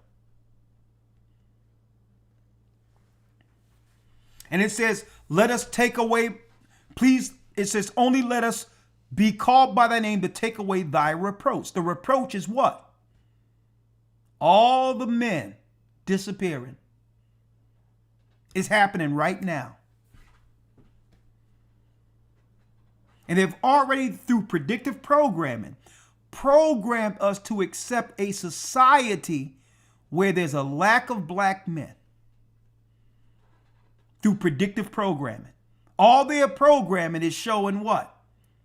Showing, believe it or not, black men are being phased out altogether. I need y'all to check out the actors they're hiring now. The actresses they're hiring now. You notice that they're hiring from the outside of America when it comes to actors and actresses? Mm-hmm. Because they understand, folks. They know that there's something special about Judah who was able to fight through every level of what became America up until this time, and what creates and how that created something else when it comes to warrior being able to stand against injustices. And they don't need someone like that with influence. Who through our genetics, we were born to fight against injustice because we had to. There was no other place for us to go. And they cannot fight against that. They cannot win against that, because that comes from someplace else. That valor and that fight comes from Christ. I'm going to tell you right now. So what they did, they said, you know what? We're going to have to replace them and find a way to systematically put them down without anyone suspecting anything, right up under their noses, and they'll never know. And you know what? What's the guy who did that movie, Elder Lawyer, Get Out? I forget his name. The guy from Key and Peele. Jordan Peele. Yeah. Jordan Peele. That brother's, I'm going to tell you, he be dropping some stuff. Did you notice in that movie, Us, where, and I hope I'm not spoiling this for those that are out there. In the movie, I never saw it, so you may be spoiling it for me. Okay, well, I'll just say this. There's some identical people in the basement, a black family, but they look exactly like the family upstairs. That's what I'm going to tell you. Right? You with it? I know where you're going. But really, they're there to terrorize and undermine and destroy the people of the house. But no one can recognize it because they look just like the people who was there from the beginning to buy the house, to build the house. So they have no vested interest. Their whole thing is to undermine and destroy those in the house so that they can have take their place. But he did it in a horror setting. But really, he was sending a political message. The political message he was sending was, hey, they're going to get some people from the basement or from other places that's going to terrorize you because they want your position. And they'll be willing to do it because where they come from is lacking. And if it means having to make that person a nurse to make some room for her, for the likes of her and others like her, then they'll do it. If it means them getting in a political position to harm Judah and Israel, to get a few dollars to undermine, they'll do it. And guess who's pulling the strings the whole time? Amalek. Amalek.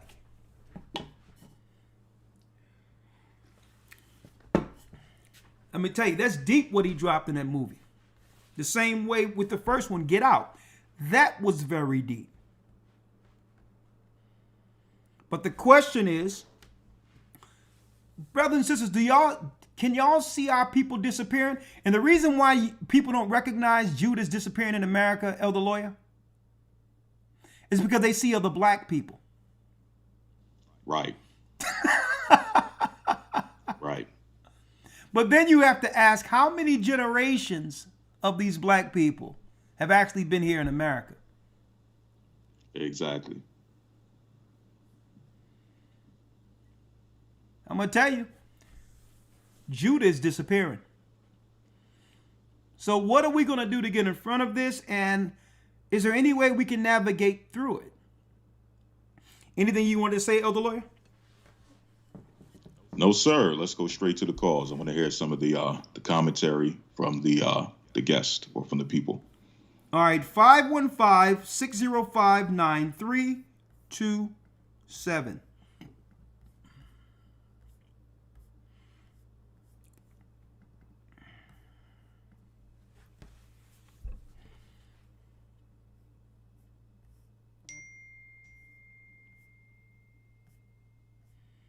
And I was thinking about this because finally our people are asking the right questions and are speaking.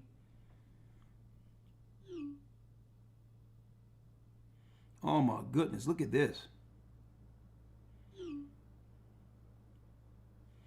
Someone said alarming number of missing black boys in Canada.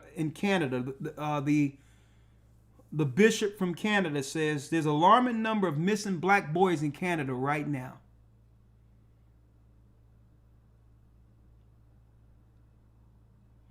Send me a matter of fact, I think I have it. And no one is talking about none of this. Hold on.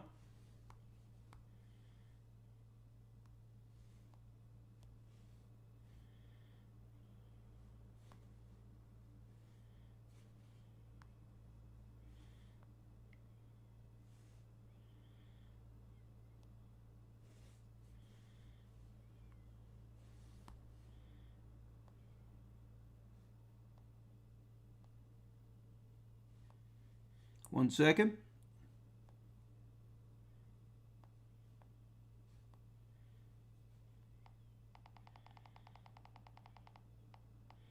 So what are we going to do?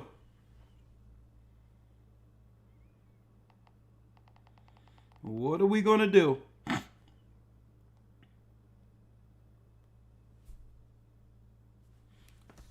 Let me pull this up. The brother just sent this to me.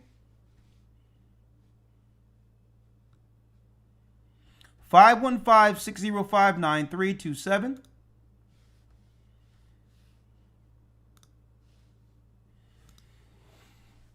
Here it is here. Interesting.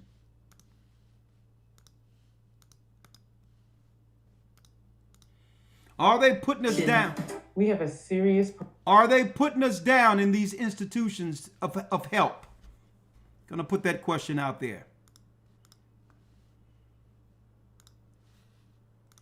Here it is, other lawyer.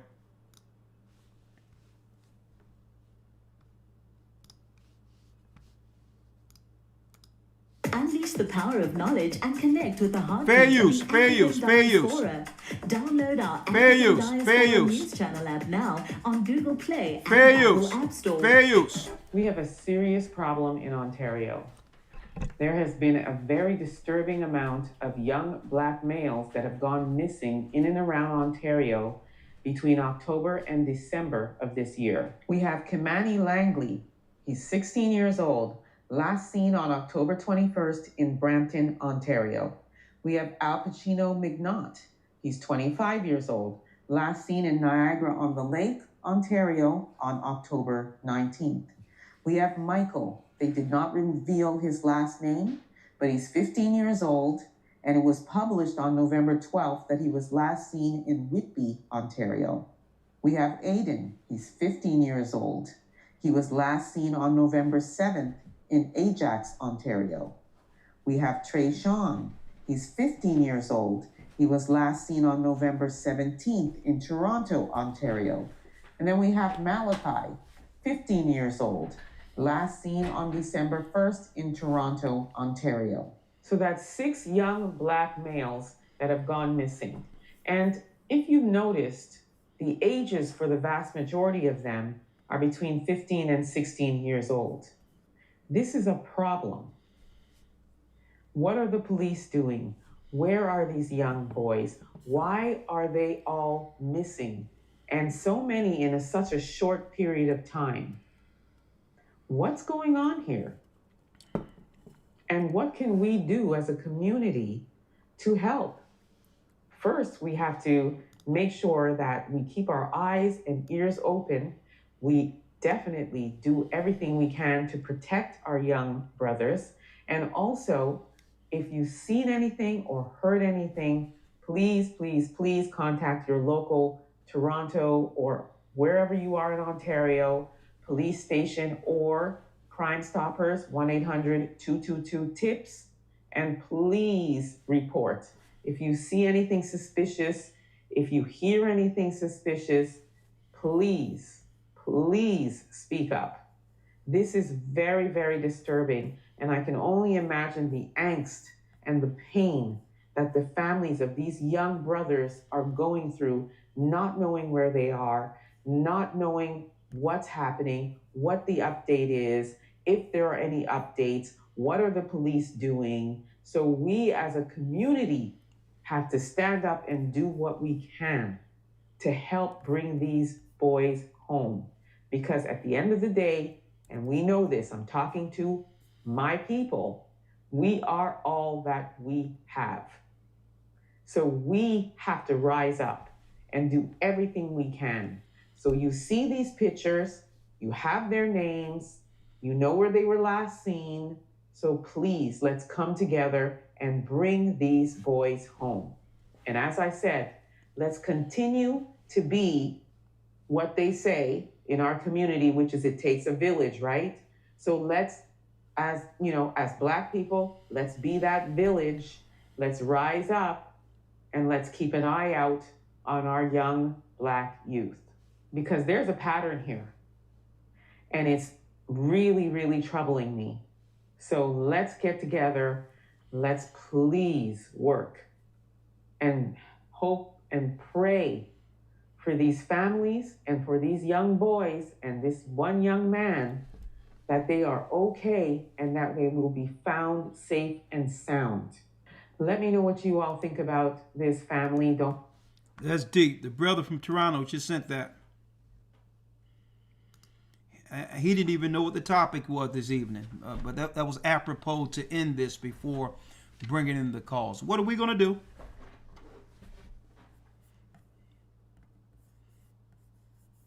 Because here it is. What are we going to do, and what are we going to do to really put precautions in place, knowing that we're getting targeted? We're being targeted. 515-605-9327. Let me call in.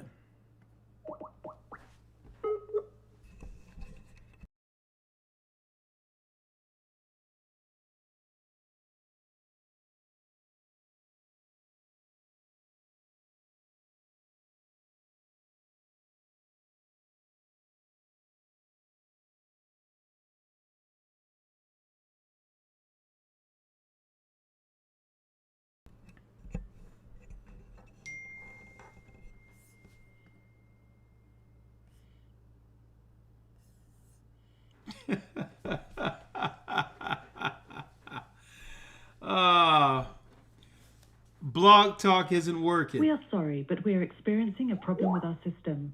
Please try your call again later or report a problem through the Blog Talk Radio webpage. To start your show now, press 1.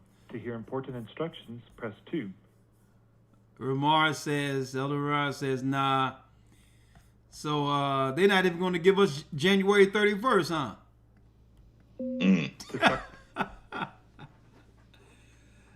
Wow. Don't worry about it. We'll do Zoom. That's fine. That's fine. I'll do Zoom. I'll put in the Zoom link. We are sorry, but we are experiencing a problem with our system. I bet you are. Please try your call again later or report a problem through the Blog Talk Radio webpage. To start your show now, press 1. I'm going to show you how we do that there. 2. Yeah.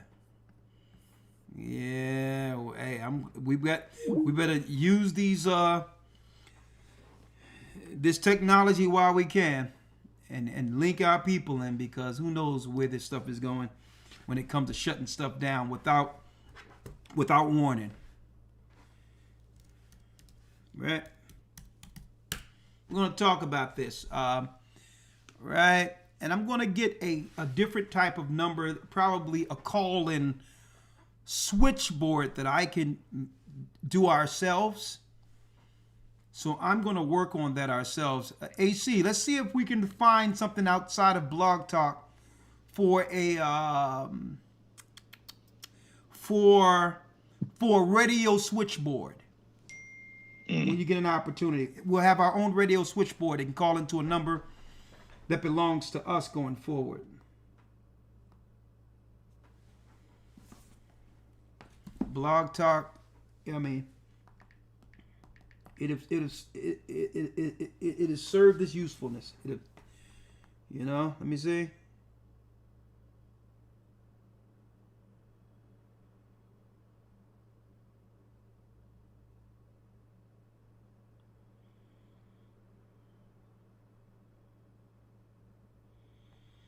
Okay, this is interesting.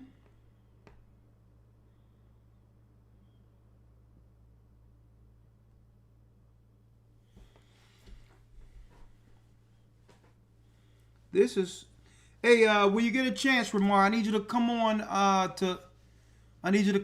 to Zoom and discuss what you just sent me Interesting. Very interesting. Hit the like button, folks. We're still here. Blessed by the best. And his name is Ahia now. Come on.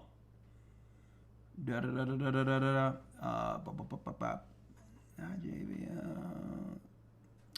Yeah, I'll try it that way. All right. All right, we'll do Zoom. I'll do it that way. Copy link. Main.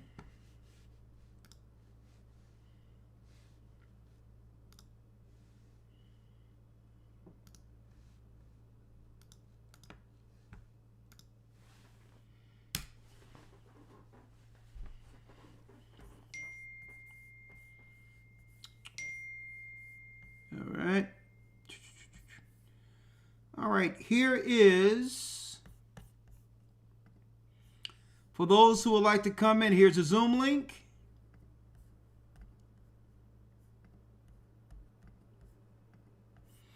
Thank you, brothers and sisters. Make sure you hit the like button. And yes, we have a new Hebrew and Bible Academy coming up in a few weeks.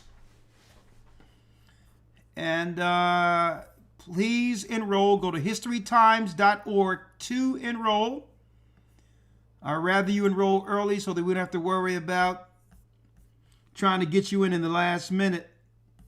The last moment when the academy begins in a few weeks. So if this interests you, go to historytimes.org, okay? I'm trying to find the comment section here.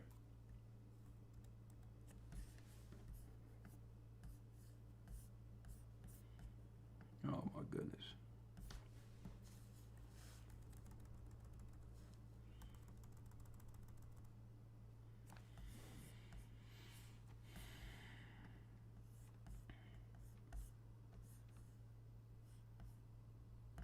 Hold on, folks. I'm having an issue with my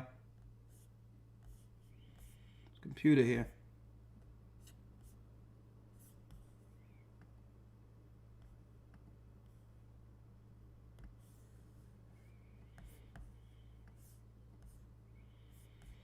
Some weird stuff.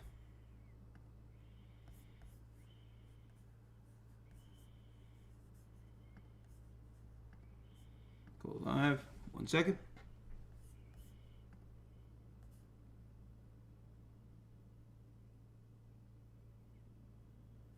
Oh, there it is.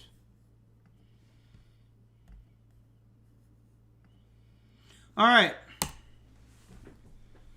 The link is right there in your chat for those who would like to come in through Zoom. We have to take some precautions because based on Elder Lawyer, remember I was saying it years ago, and I talked about this. If you're there, you there? Elder Lawyer?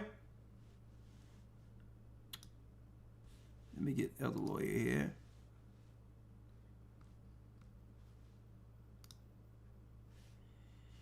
Resume.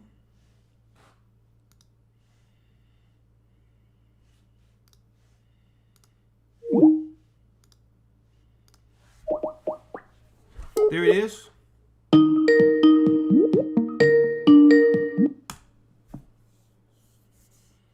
Are you there, lawyer? Yes, sir. Yeah, yes, sir. You can bring your video in. Unmute, if you will. Yes, sir. All right. I was saying during the immigration thing when it was happening years ago, I said that we need to really keep our eyes on this based on the fact that when these people come over, there have been a lot of reports, even overseas when it comes to Israel and other countries, about how vast the organ harvesting field is, how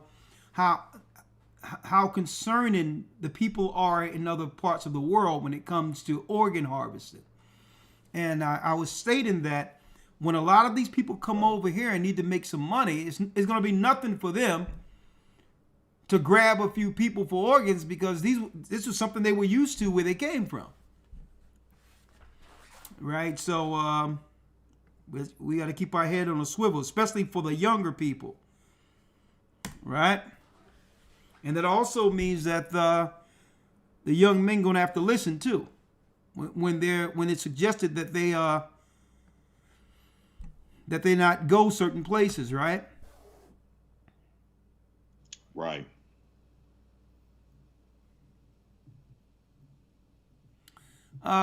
Yes.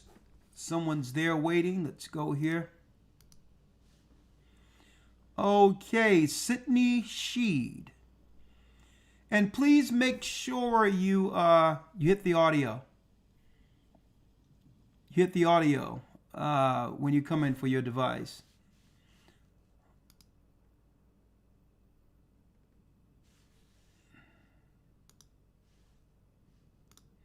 Okay, Sydney, can you unmute, please? Yes, sir. How you doing, Sydney? Thanks for calling. Well, not calling. Thanks for popping up. What say you? Do you usually call in? Do you usually call in through Blog Talk? I've called in once before, Elder. Shalom. Shalom, sister. What say you? I just wanted to say thank you for this lesson tonight and give praises to the Most High. I wanted to just share really briefly, if that's all right, about when I came into the truth. At the same time, I had started a documentary project about Black masculinity, and prior to that, I had studied sociology, and so I did some research, and I wrote about Black masculinity as well. And so I decided to feature some men that I knew in my community, and I wanted to highlight, their lives and as fathers and husbands and the positive things they were doing with the community. And I was able to do this. Some folks decided that they would do the filming for me for free. And then once 2020 came around and everything with the cold and the George Floyd and everything, then I started to get, and a lot of pandering and things like that in the media. I started to receive grant funding from my organizations in town and from the state, and just all this attention about the film, and just different things that they were doing, highlighting Black artists and things like that. But they wanted to make it about me instead of about the Black men. And then once they did feature certain things, they would always insert like Greek organizations and different things that I had not included, along with, promoting the film. And then they used my likeness without my permission, my image, and put me in the Sunday paper and talked about the film incorrectly and said it was about art in the Black community. And then once all of that stuff, and this took me about 5 years. So throughout this process, I left the Christian church, and the Most High had revealed the truth to me about who we are through YouTube videos with the brother that he's passed now. I can't think of his name at the moment. And so I just think that it's all really interesting. So I was always asking why, because I wanted to make the film, because I said if people could have empathy for the Black man, then they could have empathy for anyone.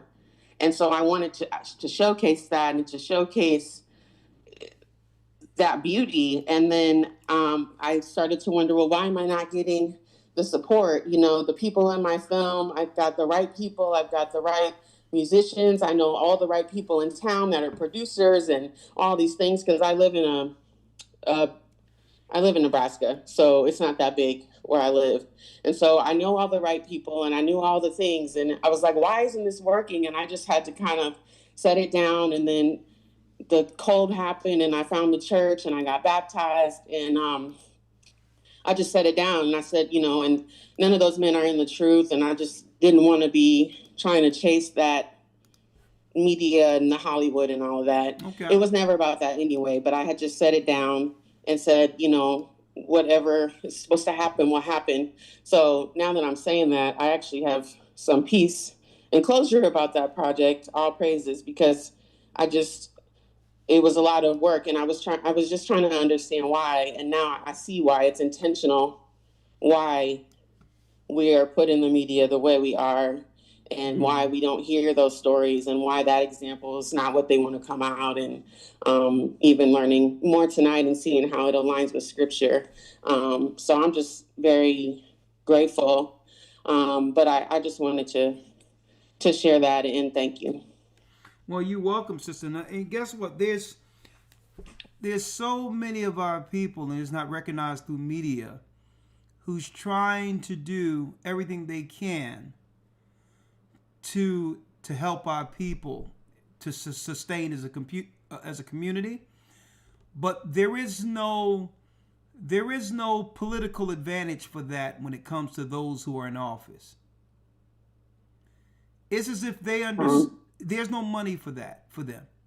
It's as if they know that the only way that they'll get any financial support, politically and otherwise, is to help get rid of our people. And that's the sad part about it. Our representatives and those in place, you may have a program and all that would be more so promoting and or backing the young men to build the community like it used to be, and they'll see that as a threat. They won't tell you that that's not the agenda, right? But it's good. But it's good to know, because a lot of sisters support brothers and are pillars in the community, but they will never have sisters like you, right, on CNN or other places speaking of programs that you're thinking to do to empower our people. But if you were to do the same thing and say it was an LGBTQ initiative, cameras will be everywhere in front of your house and all that. So, yes, sir. And I was approached. Folks asked me if I was queer, and I knew it was because if I said yes, I would have been able to get the funding I needed. Look at that. And I also want to say, I'm sorry. Lloyd, you hear this? Excuse me? Yes, sir. No, I'm asking Lloyd, do we hear this? But go on. Yes, sir. But I also made a mistake. One of the first gentlemen that I did interview, he did find out that we were the tribe of Judah. He's kind of gone in a different path, but I was incorrect by saying that none of them knew the truth. But he found out later on as well. But I just wanted to make that correction. But yeah, they asked me, and it was 3 different individuals, and they were looking at me waiting for the answer, and I was like, oh no. And they were like, oh, okay. And I could tell it was like they were trying to like put me on, like, but yeah. So, and we can see that really clearly now, that to be successful in that community, you have to be part of both of those communities. They told a pastor that I grew up with, Lewis Nash. He came on one of our broadcasts. I don't know if you heard that. And he was in a position to do city council. He says his Jewish mover and shaker came to him. He volunteered the information that the guy was Jewish, who was a political mover and shaker in Philadelphia. And he told Lou Nash, he says, listen, you got the position on city council, right? We'd rather have you. You're a pastor, you're a pillar in the community, everyone know your work here. And we would rather back you. And I'll tell you right now, you got the position on city council. But I need you to go on record to say that you're willing to pass the transgender initiative that we have going into the schools. And he says, if you get behind that, then I can tell you, you a shoe-in. And he says, but if you don't do this, it's okay, because there's other guys on your heels that we got from Houston. Come to find out, the dude from Houston he's a gay. He's just outright gay, unapologetic about it, from Houston. That they moved him from Houston into Philadelphia, and he got the position. He's not even from Philadelphia. He's from Houston. They moved him from Houston into Philadelphia, and he's on city council with the position that they would have gave the pastor if the pastor would have just agreed to just allow that legislation to go through. See? My goodness. Yeah, that's what we're up against. That's what we're up against. It's a shame. From an entirely different city. And the guy's not even from Philadelphia. Excuse me. He's no, you see him on MSNBC. He's a pundit. He's been on CNN and all of that. They moved him from Houston to pass something for Philadelphians. Right? Wow. So thank you, sister. You can let yourself out. I really appreciate you. And, Con, all praises. Thank you, elders. You're welcome. I really appreciate it. I'm looking for this one right here. I think this is it. Peace men are supposed to have a very... No, we're not going to do that. Seems like she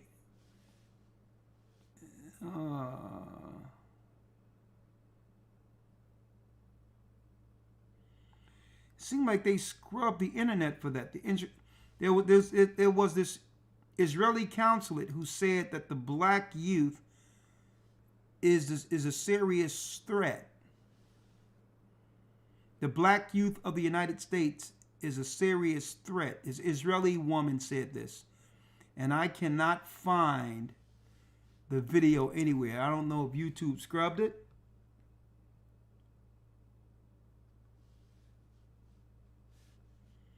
Interesting.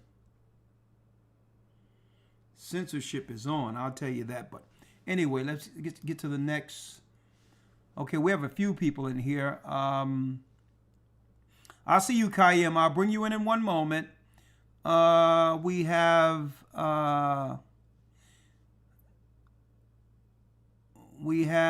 Elder Ramar.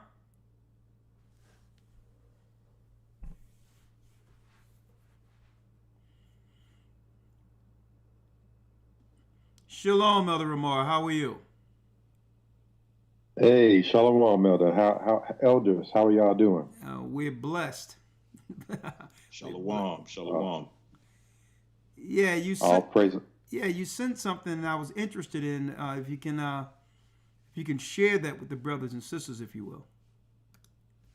Absolutely. I was trying to find that Israel council with the black youth. I was trying to find that also real quick. I'll keep looking for that. Yeah, if you find it, send it to me, okay? Yeah, I'm trying to see if I can track that down. Yeah, the first thing I had sent, I wasn't sure if you were aware of the bird flu. They just reported the first alleged death of that. So that was the first thing I had sent you. Yeah. And I've been hearing some rumblings. So yeah, that's one death, right? Yeah, just one death. Okay, so I'm trying to figure out how that's more alarming than what I'm reporting on tonight. Exactly. There's more deaths that comes with medical errors than somebody dying of a bird flu. Right? Exactly. Okay. So, I mean, I'm sorry if someone died of bird flu, but I mean, I don't understand. How is that so deep when it's okay for a woman to get rid of her baby in the womb? Like, I'm trying to really logically get an understanding on what is the moral compass of the world when a scare with a bird flu, if it exists, needs to garner more attention than what we are exhibiting, the deaths we're witnessing right now when it comes to people getting rid of their own children in the womb. And also, number 3, the third cause of death in the United States is through medical error. Not through black on black crime, not through terrorism, not through anything, going to the hospital to get a procedure and the procedure goes wrong. Yeah, not bird flu. Yeah, not not bird flu. So you sent it? Yes, I sent it to you. Oh, you gave me the link. All right, great. I want people to see this. Thank you for that. Let me see if it'll work. Oh, yeah, this is it. This is it. Now, maybe this has something to do with it, right?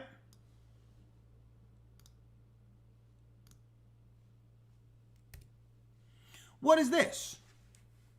Pray tell. Well, this is an Israeli consulate by the name of Verdwijnt, sure. Well, she didn't know she was being recorded, and she claimed this is the threat Israel should be concerned about. All the way over from Israel, right? She claimed this is the threat we should be concerned about. Check this out.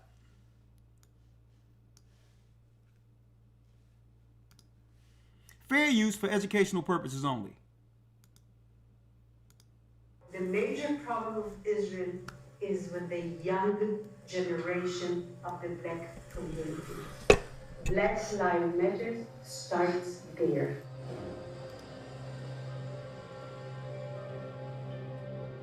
I had last the major Hold on, let me get it again. problem of Hold on. Israel is. Let me get it again.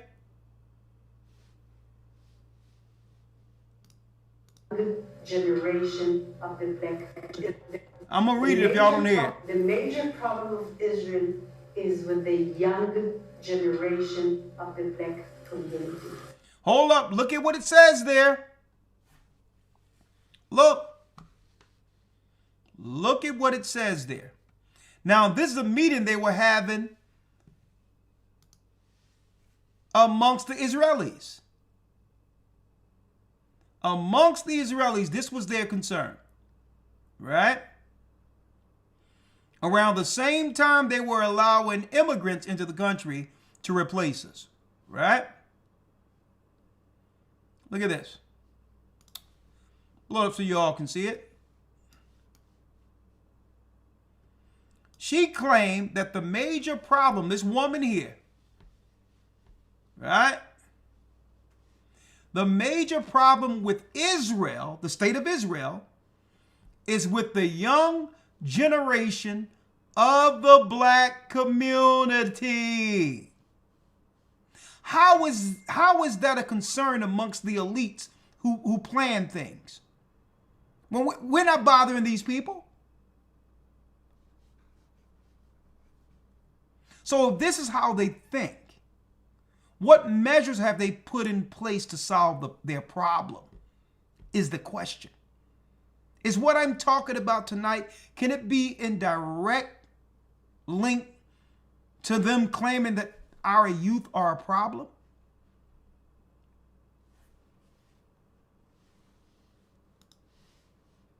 In their secret meetings, crafty counsel. The major problem of Israel is with the young generation of the black community. Black Lives Matter starts. Black Lives Matter don't start with us because it was the media who created Black Lives Matter and hired 3 Marxist Satanists to lead a campaign to undermine true issues that were going on in the black community. Okay, everyone know that Black Lives Matter is a wing of the DNC and was funded through the DNC to cause Marxist chaos, to have some disruption during the election.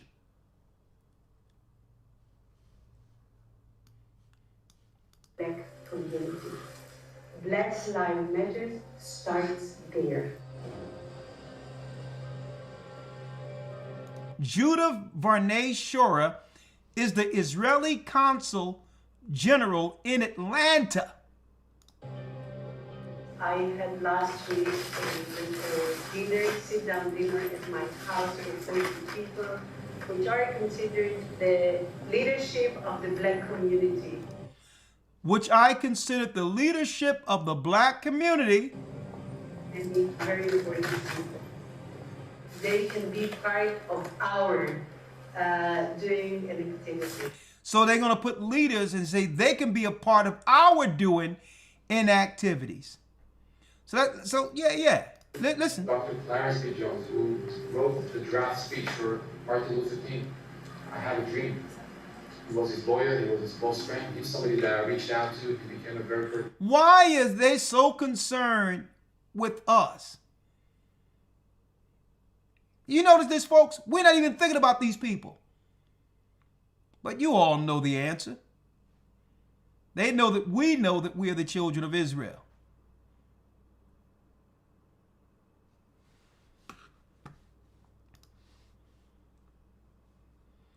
Yes, Elder Ramar, what say you? Anything else?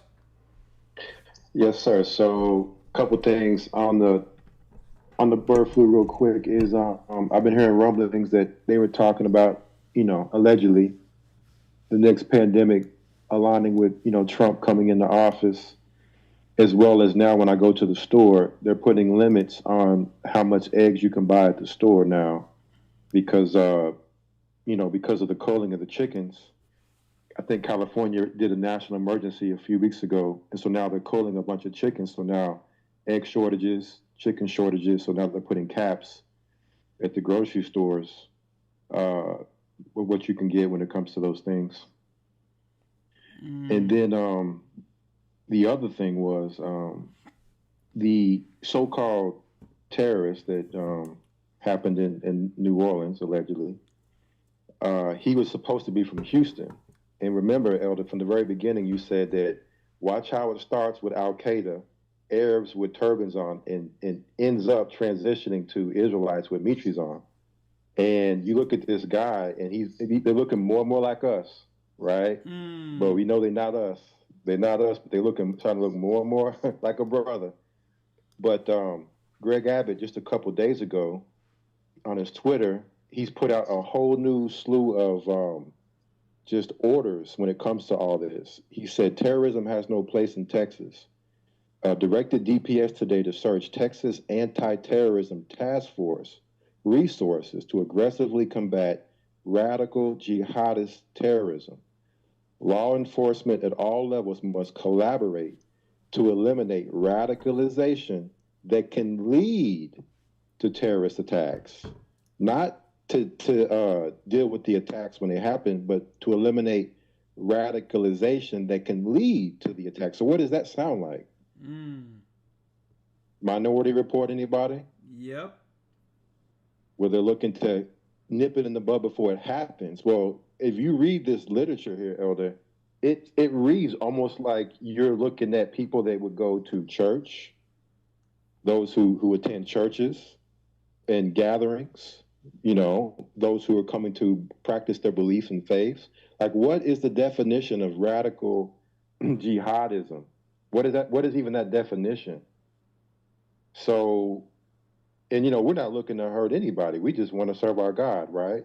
But just the language of this just spells and reeks of, kind of what you pointed out so many years ago with where this ends. And it doesn't matter what they put out there. It all circles right back to them attacking us. That's why I want brothers and sisters focused to be on the prophetic purpose for their attacks.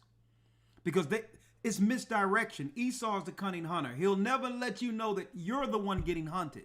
So you have misdirection with all these other stories while he's attacking the target demographic. That's why we have to stay on our P's and Q's. That's deep that you're talking about this with the eggs. A sister said she went to Costco and they were out of eggs. So there's another thing that happens with this, goes into the 12 parts, is famine. When if they can call bird flu, then they can do a what? Artificial scarcity. Right? Exactly. Artificial scarcity. They can claim, well, we had to get rid of the eggs, even if nothing is wrong with the eggs, so that now it starves out the people. Go on. How blessed is it for a person who has chickens in these times in the yard where they have their food? They don't have to worry about this, and more into us becoming self-sustaining to where these things won't even really, affect us. Yeah. But they're also transitioning because they're also saying that the cows are also getting the bird flu, so we have to get rid of dairy and the beef. But somehow, some way, Elder, the pigs are fine and safe. They're not catching it. The horses are fine. All the unclean animals that we wouldn't look to eat anyway are safe. Yeah. Only the ones that are clean that we would eat, those are the ones that are catching it. Only the good food supply. You can get all the shrimp and lobster you want. All Exactly. the crustaceans. You can get some clams. You can get mussels. You can get all the pig you want. Right? So obviously, you can see they're targeting the food that the Most High said is clean. And above all, we know why they put that stuff out there. Artificial scarcity. They can make an excuse to why there's no food for the people to eat. Okay, so yeah, inflation. Yeah, so yeah, listen, I'm going to the farm. Get me some eggs. Elder Lawyer, yeah. Elder Lawyer I'm gonna ramp it up. He got those chickens happening. I'm gonna tell you, I got a coop too. Soon as spring hit, I'm getting me some fresh chickens. All right, hey, it's going down like Charlie Brown. Thank you, young man. I appreciate you. Yes, sir. All praise and blessings. You don't got to go anywhere. Just put it on mute and I'll bring someone else in if you don't mind. Yes, sir. All right. And another thing they do, okay, if you got the Marxists operating, we know the Democrats is really the Marxist wing of the government. They're Marxists. So what they do is they cause chaos, so to have reason to claim that something was wrong with this administration to get voted in on the next go around. So if there's some chaos going on, you know it's the Marxists. It's probably the demo nuts. Okay? Let's go here real quick. Amanda Hunter, then Kayem. A matter of fact, Candace, you're next in line, then Kayem. How you doing, Candace? And make sure you please, I need you to please unmute as you come in. Yes, Candace. Hello, Elder. How are you? Shalom. I'm doing well. Good for you. Blessings. Talk to us. Listen. So I wanted to comment. I normally call in during the academy. This is my first time on your weekly listen that I've called in, but normally I call in on academy sometimes. Thank you. And the message that you had tonight, it really resonated with me because back in 2020, and I know we have to censor ourselves on what we can say on YouTube, I wasn't in this truth. And so listening to other people, I did, and along with my mother, who is no longer here with us. So you said so you went and got the Jim Jones juice, the shot. Yes. Okay, yes. Go on. Yes. I haven't had any adverse side effects. All praises. Since my shot. How many did you get? Honestly. I got 3 of them. Lord. I didn't get the last one. Yeah, I got 3 of them. I didn't get the last one. But I never had any side effects from my shots. My husband stopped it too. He wouldn't get the last 2 because he just didn't want to get them anymore. But me and my mom, we got 3. We didn't get the last one, but she is no longer with us. She passed away in 2024, in August of 2024. I'm so sorry to hear that. Yeah, she was 77 at the time. They told us that she had end-stage liver failure, which I'm still trying to wrap my head around about how it happened. Because she wasn't a drinker, hadn't had any alcohol in over 20 years. So the only thing that she was taking consistently was blood pressure medicine. So when I questioned it, they didn't really have any answers for me as to how she ended up with end-stage liver failure. But since coming into this truth and listening to your lessons and research, I do believe 100% it was a jab. Sister, when we talk probably this Friday or the academy, I'll let you finish. I'm going to have to tell you how they came up with being able to diagnose people with high blood pressure. And I can't do it here, but it's going to trip you out. Because right now, when you told me what happened with what happened with you, if I would have had a high blood pressure machine on my arm right now, my blood pressure would have automatically shot up. So I need you to think about this. If you're living in a community where you are oppressed, you don't know how you're going to get your rent. You don't know whether or not you're going to get put out. High crime rate. Well, a normal reaction, biological reaction, is for your blood pressure to shoot up until you stop worrying. So now, so if you testing blood pressure in the midst of poverty, how many people are going to leave the doctor's office with a regular reading? And you gotta think, yeah. If someone get excited, their blood pressure goes up. Right? Someone gets mad, their blood pressure goes up. So, but when you go to sleep and you're relaxed, and somebody take your blood pressure, it's normal. So yeah, I questioned her doctors and wanted to know why she was on the same medicine for so long, but I got the same story. At the time, I didn't really understand and do more due diligence as I do now. But when I do go to the doctor, because I get my yearly checkups, but anytime they try to mention anything about prescribing medicine for me, I'm like, no, I know things to do to correct that, or if there's any issues, I don't have any. Sister, all praises. Sister, I tell this story all the time, and I'm going to do it real quick. I know you probably heard it before, but I like to emphasize it because sometimes new people come on. I remember when we came back to the United States, I went to see my doctor. His name was Dr. Parks. The Lord bless his soul. He was right there on Dolphin Street, right off Broad and Dolphin. And they knew me, right? I go in. He was so happy to see me or whatever, Dr. Parks. So I just want to do my annual checkup and all those things because I was about to get my identification and all that after coming back. I go in to the nurses. I go into the same room I'm used to going to.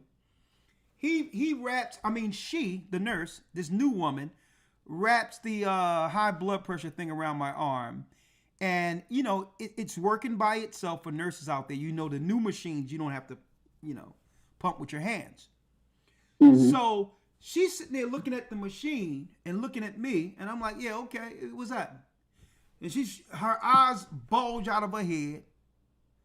Your blood pressure, what's going on? I'm like, listen, man, first of all, I'm going to need you to calm down. My blood pressure's fine. What? You see what this is? You can get a stroke. I'm like, woman, I'm going to tell you again. I'm fine. My blood pressure is fine. I need you to step off. And I told her just like that. And she's looking at me because I don't think they're used to men asserting authority. I'm like, who are you? I don't know who hired you. I'm like, ain't nothing wrong with me. I like, sister, if something was wrong with my blood pressure, I would know it. I don't care what that machine says. So I said, a matter of fact, skedaddle. Go get the doctor for me, please. And I said it just like that. I said, skedaddle. Dr. Parks come in, and she's looking over his shoulder. All right? And Dr. Parks says, hey, Shep, how you doing? I'm like, I'm doing well. Hey, it's not normal, but it seems like what she's saying is true. Seems like your blood pressure is up there. I'm like, okay. I'm like, she's my blood pressure problem. And I said, a matter of fact, this is what we're going to do, Doc. I need you to go to your office and get me that old blood pressure thing that you used to pump with your hands. And I need you to check my blood pressure. I said it just like that. And then he laughed. He says, it's not going to be no different, Rich. I'm like, I trust you, Doc. I said, I don't want her touching me. You bring it in here. Right? And I said it just like that. He comes in, he put it around my arm, and he pump. He pump it, and they go, tss. The air comes out. The air comes out of it. And you should have seen his glasses slid all the way down to the bottom of his nose, looking at it. And I'm like, so doc, what is it?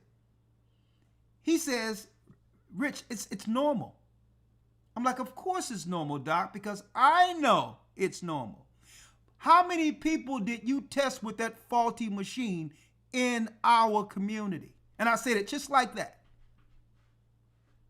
I'm like, and guess what? My blood pressure is high right now. And he started cracking up.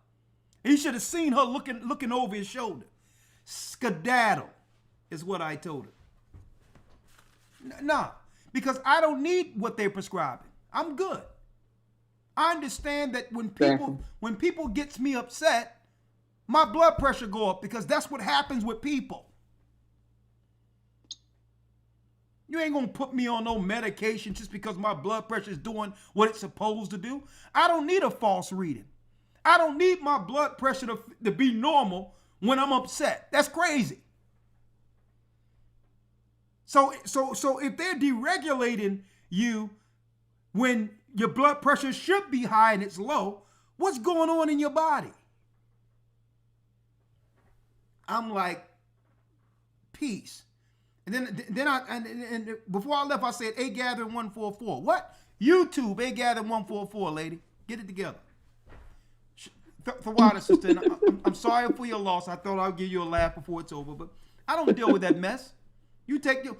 Who do you think sent the machines in there? Probably the same people that's going to make sure that the medication comes through there. Who knows? I'm like, no, I want to deal with people when it comes to my health, all right? Next thing you know, it's going to be AI telling people what they have. That's what happens next. That's coming. That's coming. All right, thank you, sister. Thank you, Elder. All right, bless you. Bless you. You can let yourself out.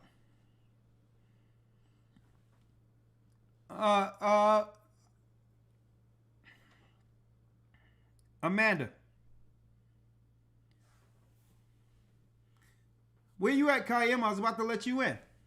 He probably had to go to work. Amanda, how are you?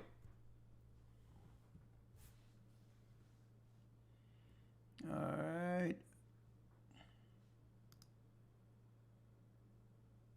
Can you hear me? Yes. How you doing, Amanda? Hi. Where you from? My name is Amanda, Georgia. What part of Georgia? Well, I live currently in Social Circle, Georgia. It's in a country area. Okay. How are you? Good evening. I'm okay. I didn't catch the broadcast, but I will go back and watch it. But I just wanted to speak to you just a little bit. Just let you know that my husband introduced me to you guys back in 2018, 2019, and we had been changing our lives for the better. Praise the Most High. Since then, yes. He was in the academy as much as possible. And up until the last one. And he actually just passed away recently last week. And he never got a chance to get baptized. But I still want to. And I really wanted to know if there's anyone I can speak to regarding grief, or is there something that, you all offer in that area at all? Well, sister, first and foremost, you have my deepest condolences. I don't want to be insensitive here. What did he pass from? To be honest with you, I can't say for sure because we never took any vaccines. Well, not never. Obviously, when we grew up, we took vaccines by default. But just when we gotten older, we never took flu vaccines, never took, any of those. How old was he? He was 39, and he was 39. Let me ask you, did he have a fever and a headache? Yes. Jaw pain, back pain. No, not even the headache. He had back pain at first. He was complaining to me about, at first we thought it was, okay, so the very first day, because it only lasted 2 days. It was only 2 days, and it was, I'm sorry.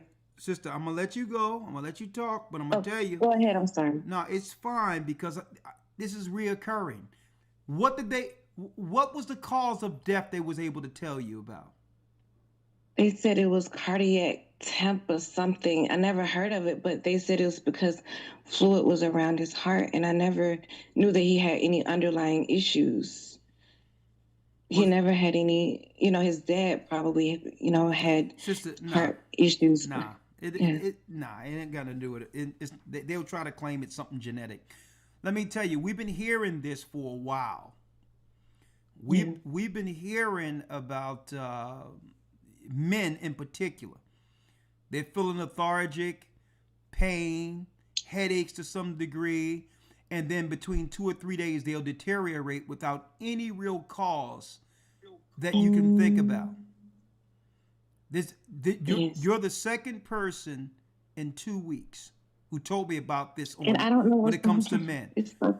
But now, what I'm saying is, and you got my condolences. That's why I say it sometimes, even speak to your doctor. But people, I really think that people need to speak to their doctors to see if they can have at least some ivermectin or something on the side. Speak to their doctor, because sometimes, you may need, we may need something that can get to the root of an issue initially, right? So, yeah, I'm sorry to hear about this. Do me a favor, sister.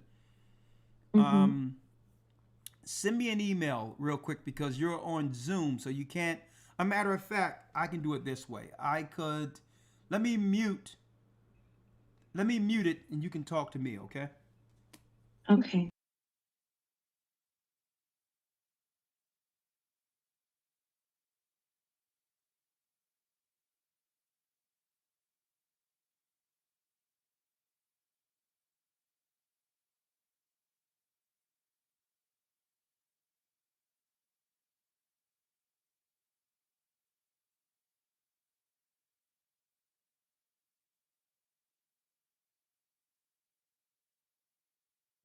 And do you have any children? No children. We were married 13 years and didn't have any kids. Well, I'm sorry. Not yet. I'm sorry to hear that. So what I'm going to do is I'm going to have Bishop Baruch reach out to you. All right? And you have my deepest condolences. And I wanted to ask you something. Yeah. Well, he didn't obviously get baptized or anything, but I know his heart was in the right place. He had his struggles, with certain things that he wasn't able to, I guess, 100% change. But obviously, we're not perfect, but we did want to make sure that when we got into the water that we would, change our lives the way that the Most High would want us to. So I was wondering, do you think he'll be accepted? Do you think he'll be accepted into the kingdom? Sister, I'm sorry to hear this. And only Christ knows under these circumstances when it comes to that. Yeah. You understand? But you do what's right. I am. You do what's right. You be baptized. And he let me hear, so that's what I appreciate. Yeah, we'll pray. There have been instances, because the Bible tell you in certain instances where everybody didn't get an opportunity to know what we know, but they did the right thing according to the law, and Christ accepted them. Right? But I can't, I have to be honest with you. I have to say that only Christ knows through that when it comes to that. Right? Because I don't know his path. I don't know, what his conscience was towards the Almighty, and what that agreement he has. Every individual have it in their conscience to know what they need to do for Christ. Right. Every individual, and that's their lot that they've pulled with the Almighty. So, only thing I can do is pray that the Most High receive him in paradise, and to have grace on him. And you do the right thing. You become baptized. You walk the straight gate, and pray that that his return is with Christ. Okay, but you have my deepest sympathies, and whatever the church can do to help, we're here. So make sure you reach out to Baruch. Okay, I'm gonna make sure I give him your number. Okay, thank you. And I just want to say you guys have a huge impact on people knowing and not knowing. I never called in, never, just felt like I needed to, but I just felt like I wanted to give you guys a call tonight. And yeah, I really appreciate you taking my call. I really do. Well, we're there for you, sister. If you need prayer, whatever you need, we're here, okay? Thank you so much. You guys have a good evening. All right, you're not alone. We're with you, Yes. okay? Thank you. All right, bless you, sister. Bye-bye. Bye. You too. Bye-bye. You can let yourself out if you don't mind, Amanda. Okay, I will. Oh, the sweet sister. All right, last call or last Zoom for this evening. The chosen one.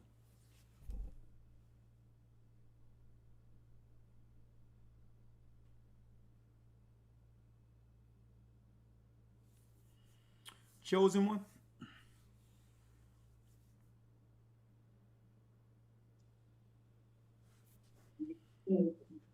Thank you. You too. Okay. Would you like to say something, chosen one?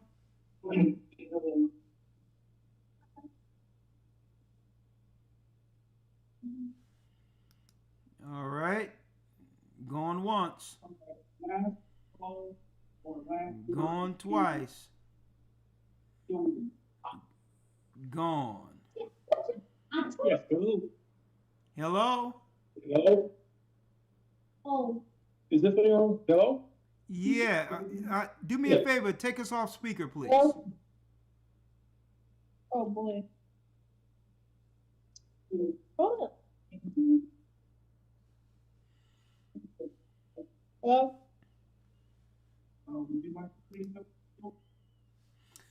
Okay. Elder Amar, Elder Lawyer, thank you. Yes, sir. Thank you. I'm going to come out of Zoom real quick because I guess that concludes our Zoom. Yes, hello? Hello? Hello? Hello? Shalom. You're going to have to call back Friday, sir. It's right now. It's a bad line going on. Bad feedback. It makes bad for a broadcast. So just come in Friday, okay? Okay, I'll hit you Friday. Okay, now you sound fine right now. If you want to get in a quick minute, I'm here for it. Yes, a quick minute. I just want to touch on that Karen in Richmond, Virginia, that fractured baby legs. Yeah.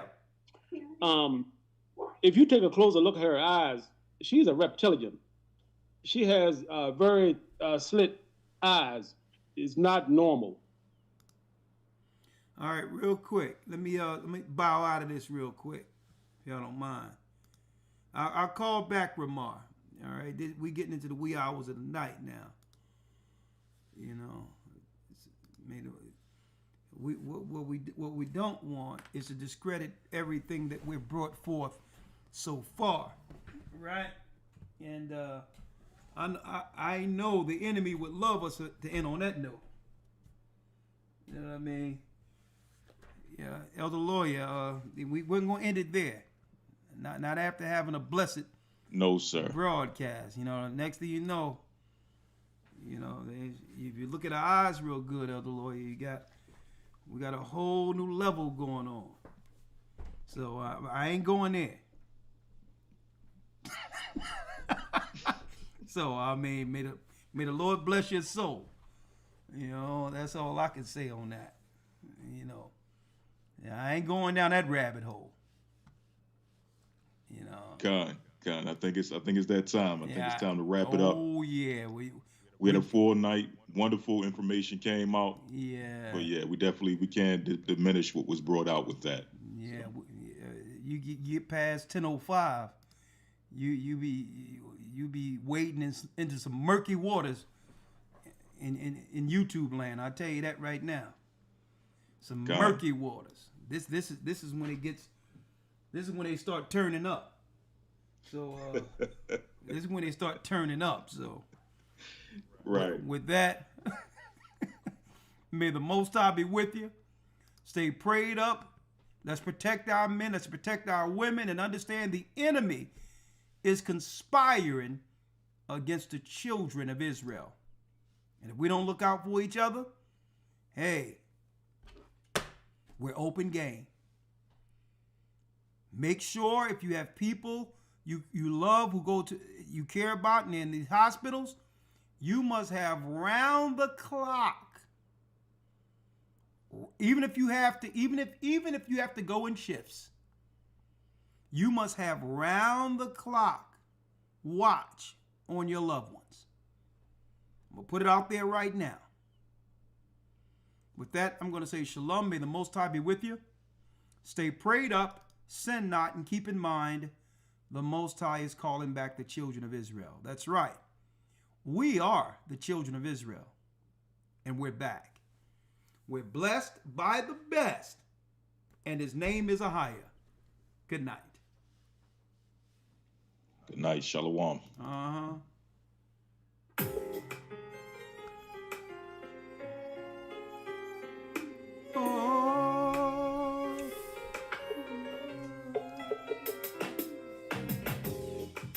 The East is where we're from. The 12 tribes of Israel. In 721 BC, the Assyrian king, he took us down, we fell. Yes, sir. Thank you. With the great escape, we went through the Euphrates. The Lord held the water still. To a land where no mankind dwelt, we went. The 12 tribes of Israel. So we be Manasseh, the Cubans, Ephraim from Puerto Rico, and probably from the odds of Hawaii. The Lord is calling back Israel. Zebulun from Panama, Gad, the North American Indians, Simeon, the Dominicans. Ahia's gathering Israel. The Arabs and Africans told us at gunpoint to get